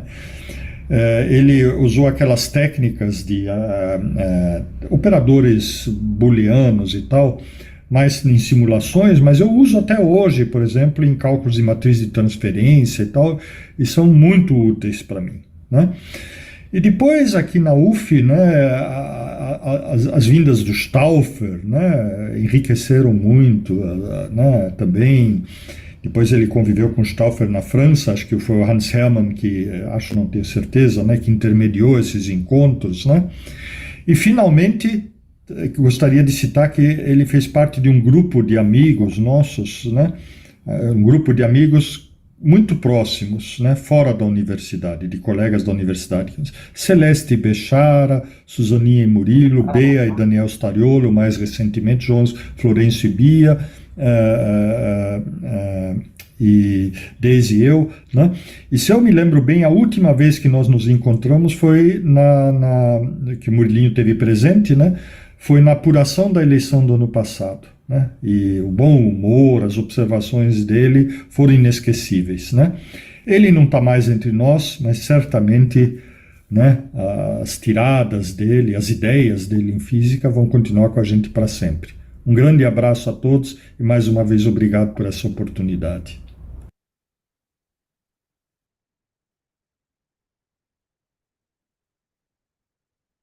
Yes, he was a great scientist, a great person. We're going to listen to him. Now I give a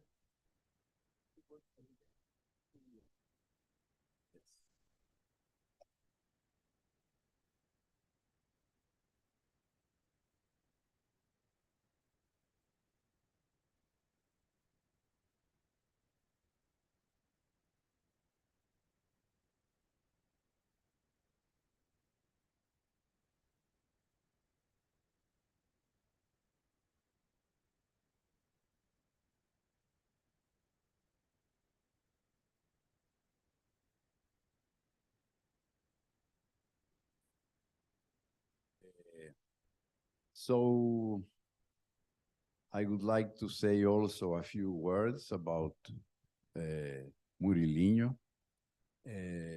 We have done so many activities and so many promenades and so many things together that it's really very hard to make any selection. But I would like to say that in recent times, I lost two very close friends. One was Murilinho, who always wrote to me, and when we were talking, he called me Gregito. And I called him in Latin, Murilinhus. It was always like this, Gregito and Murilinhus. And the other one that we lost was Fittipaldi, who made a variation on the Gregito of Murilinho, and Fittipaldi always called me Gregrito. Very unfortunately, we lost both of them. But Murilinho, as Hans said, he had a very, and as Susanina said, he was a very interesting character. And I would like to show to you a couple of things. Let me see.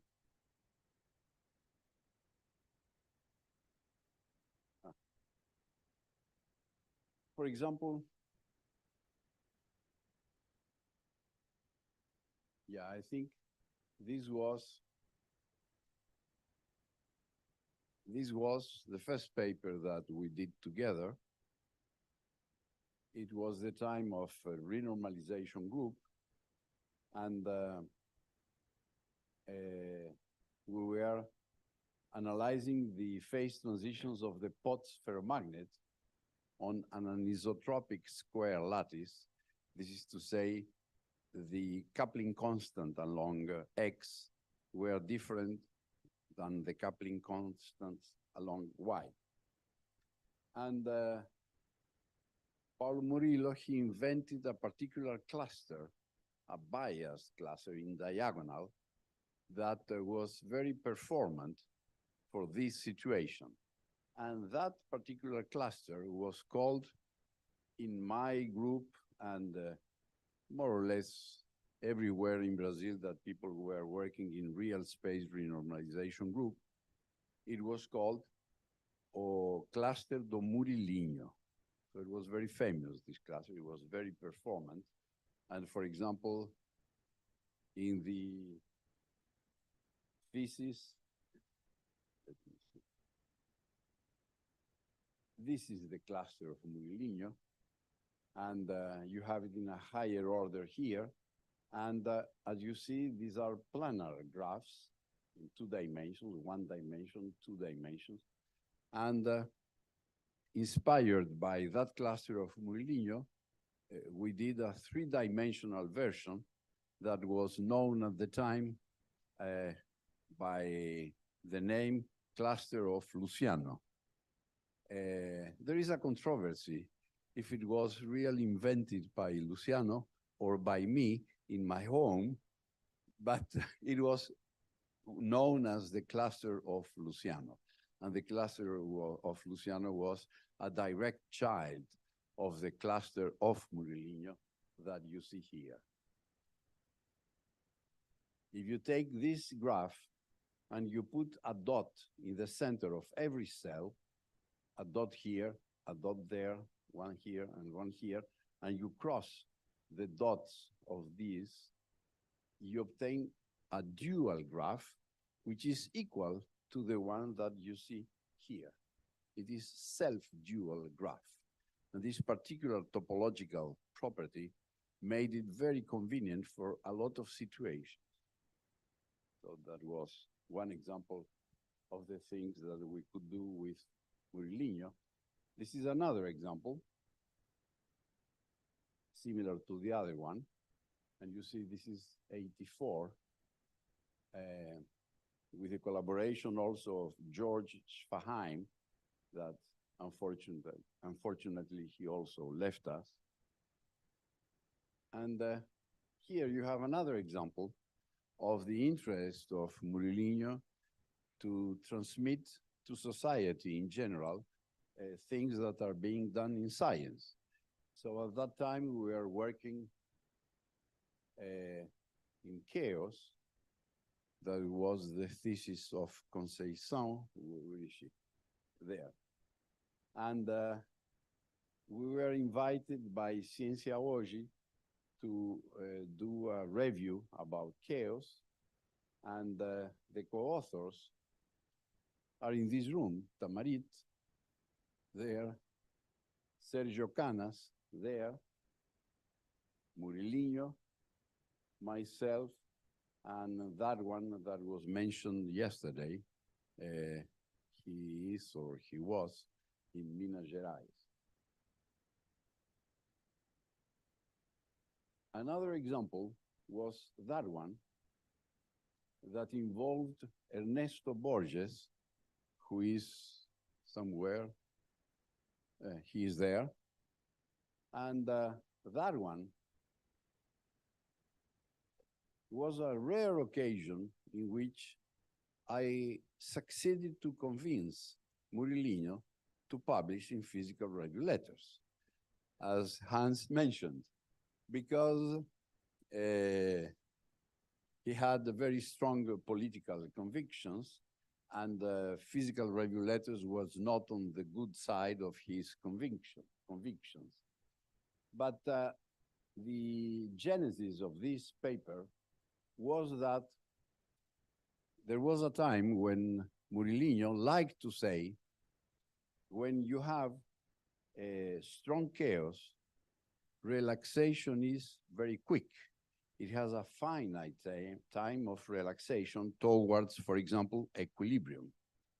But if you have complex systems that now we identify with weak chaos, this is to say with 0 Lyapunov exponent, it takes forever to relax. The time of relaxation is infinity. And of course, that was a too strong statement for my taste, because even if it is a complex system, one day it relaxes, one day it achieves equilibrium. So a couple of times I said, Murillo, you say all the time that the relaxation times of complex systems is infinity. This is a way of talking, right? Why you say that? Have you an example? No, I don't have an example, but that's the way it is. So I suggested that we calculate the relaxation at the Feigenbaum point of the logistic map. And then, of course, the relaxation time is the characteristic value is infinity, but the time it takes to relax is finite.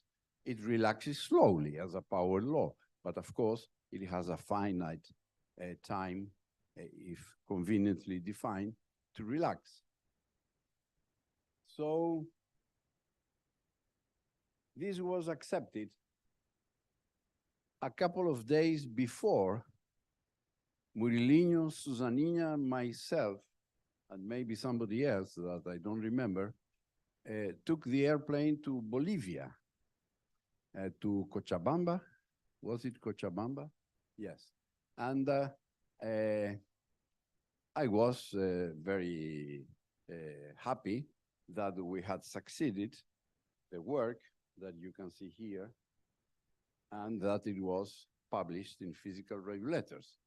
But Paulo Murillo all the time was talking against Physical Review Letters.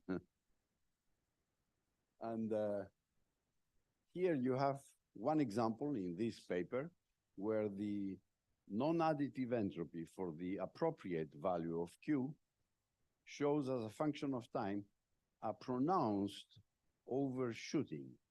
So it was already there in that paper.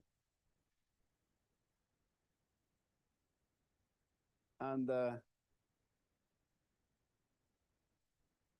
before I tell you through the words of other people characteristics of the nature of Murilinho, I would like to say that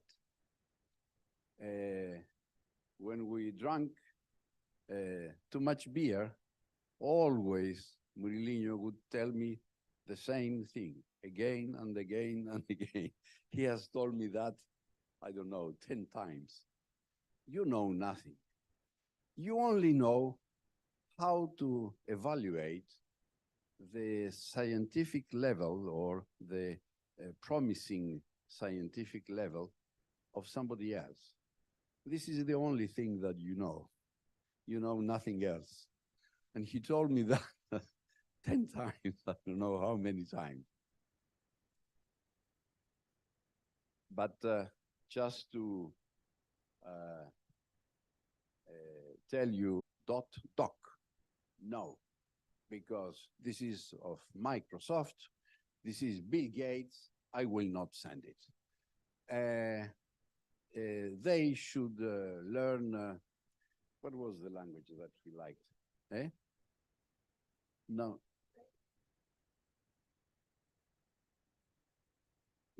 No, it was before that. Okay, one that was free, that you had.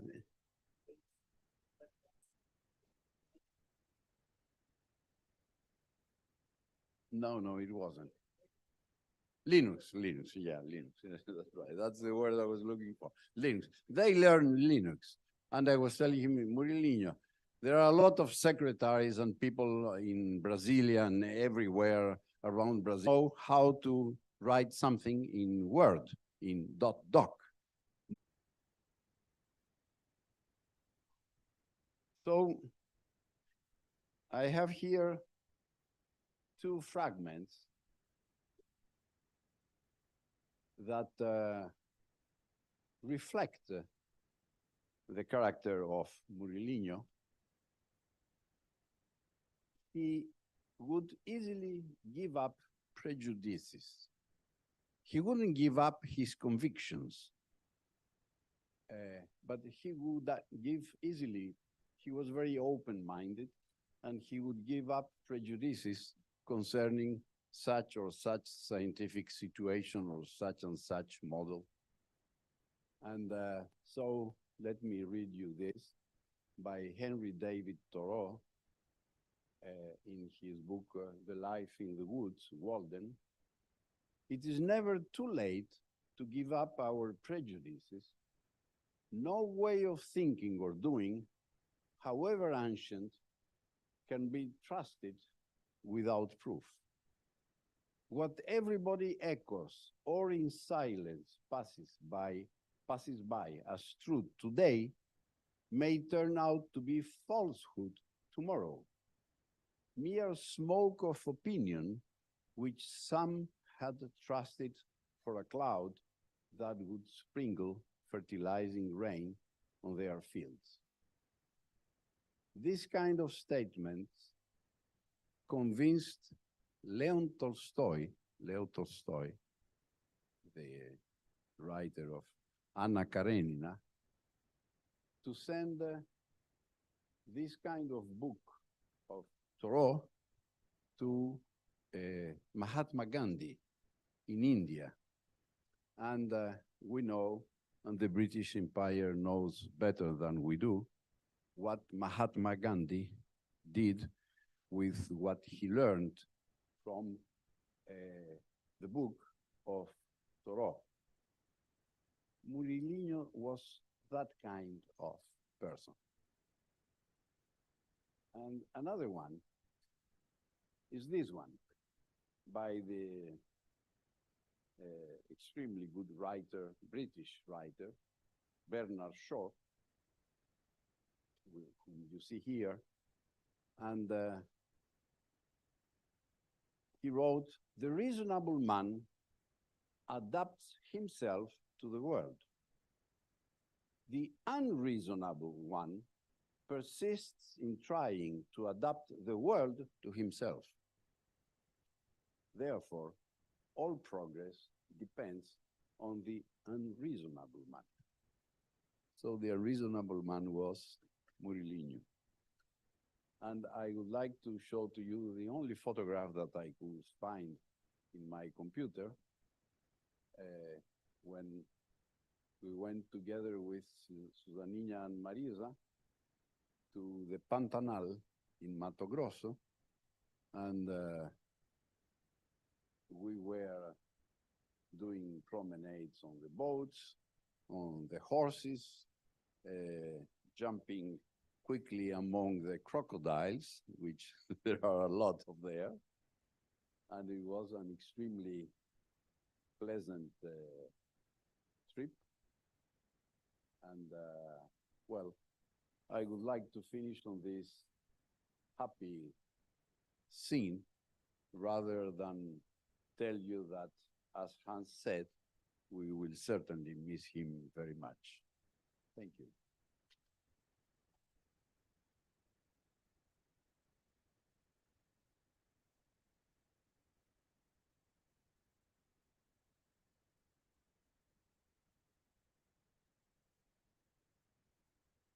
Thank you, Hans. Thank you, Professor Tsallis. Now we have the word is open for everyone here in this audience. And somebody else want to tell us some words? Jefferson, please come here.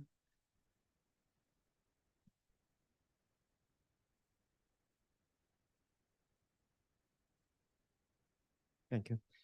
Well, there is just a couple of words that I would like to say. Konstantin and Hans already told us everything. The book that Hans showed, the first book of Murilo, it was written in 1991. The same year that I knew Konstantin, I also knew Murilo. And about that book that was written in tech, not even LaTeX. And for those that doesn't know, LaTeX is written on top of tech.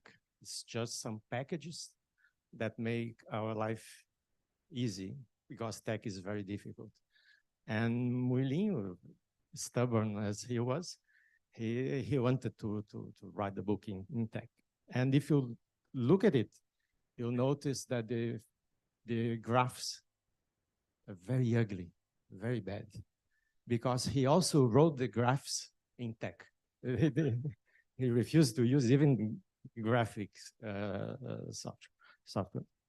So in 1991, I published my first paper, and that paper was with Rita, Roberto, my advisors at that time, but also with Tadeu and Murilinho.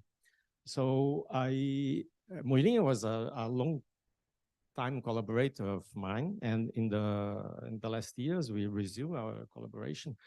We did like 3 or 4 papers in the last years, and one of the last papers was with Daniel Ran, and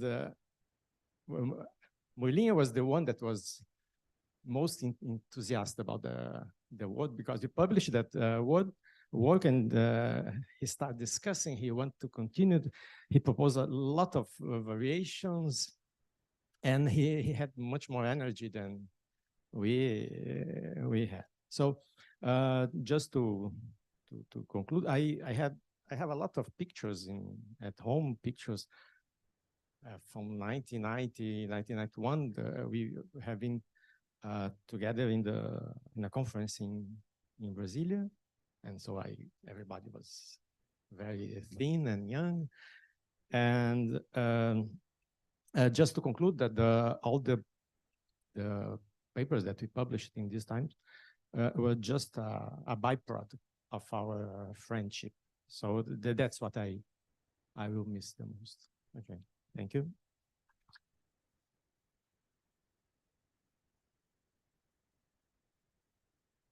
Anyone else would like to say some words to this moment? Nobody else? I was asked to read a letter from my department. If you allow me, I will do this in Portuguese. Of course, this letter is the one that we sent to Susana. Can we read it? So, pessoal, eu vou falar em português, porque eu não sei traduzir isso para inglês, tá? Então, isso foi uma carta que foi redigida pelo professor Marcelo, tá? E com a ajuda do pessoal do meu departamento de física, tá? O Paulo Murilo foi um grande colega nosso nesses últimos 5 anos, tá? Apoiando a gente com várias visitas, e estava co-orientando um estudante nosso, junto lá com o Marcelo. Então, vou ler a carta aqui, né, que o Marcelo redigiu e que nós, né, revisamos. Então, querida Susana, com profundo pesar, os professores do Departamento de Física da UFV apresentam suas condolências pelo falecimento do mestre Murilinho. Como disse o poeta, não somos ricos, não temos mordomos, mas temos amigos. E o professor Paulo Murilo foi um deles. Para muito além da sua enorme contribuição à física e estatística brasileira, o mestre Murilinho foi uma liderança e um incentivador para as novas gerações de físicos brasileiros, bem como para todos os projetos mais ou menos ambiciosos da expansão da física pelos sertões do Brasil. Em Viçosa, somos testemunhas vivas disto. Grande parte dos nossos esforços, dos sucessos alcançados e planos ainda por se concretizarem foram inspirados no exemplo do mestre Murilinho. Sempre pudemos contar com seu apoio, incentivo e aconselhamento. Nada nos foi pedido em troca, nunca. Nem mesmo uma lata de doce de leite Viçosa. O mestre Murilinho executou espontaneamente um trabalho inestimável de divulgação nacional que fazíamos em Minas Abissal, subterrânea e funda que ninguém sabe onde vai dar. Esta continuará sendo a razão do respeito e admiração que todos nós do Departamento de Física da UFV nutrimos pelo professor Paulo Murilo. Perdemos um farol poderoso a guiar os navegantes em noite tempestuosas precisam se aventurar próximo aos rochedos. Cumpre-nos continuar sem o mestre que se foi. Cumpre-nos construir novos faróis. Cumpre-nos honrar a memória do mestre Murilinho, porque não está morto quem ainda é lembrado. Susana, cumpre-nos ajudar-te a superar essa perda tão dura. Conte com o nosso apoio sempre que precisar, amigos e admiradores do Departamento de Física da UFV.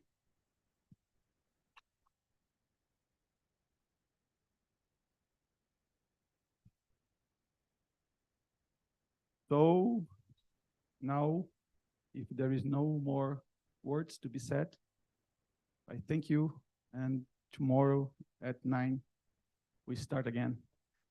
9:30, okay. So goodbye to everyone. I'm leaving right now to take my bus. So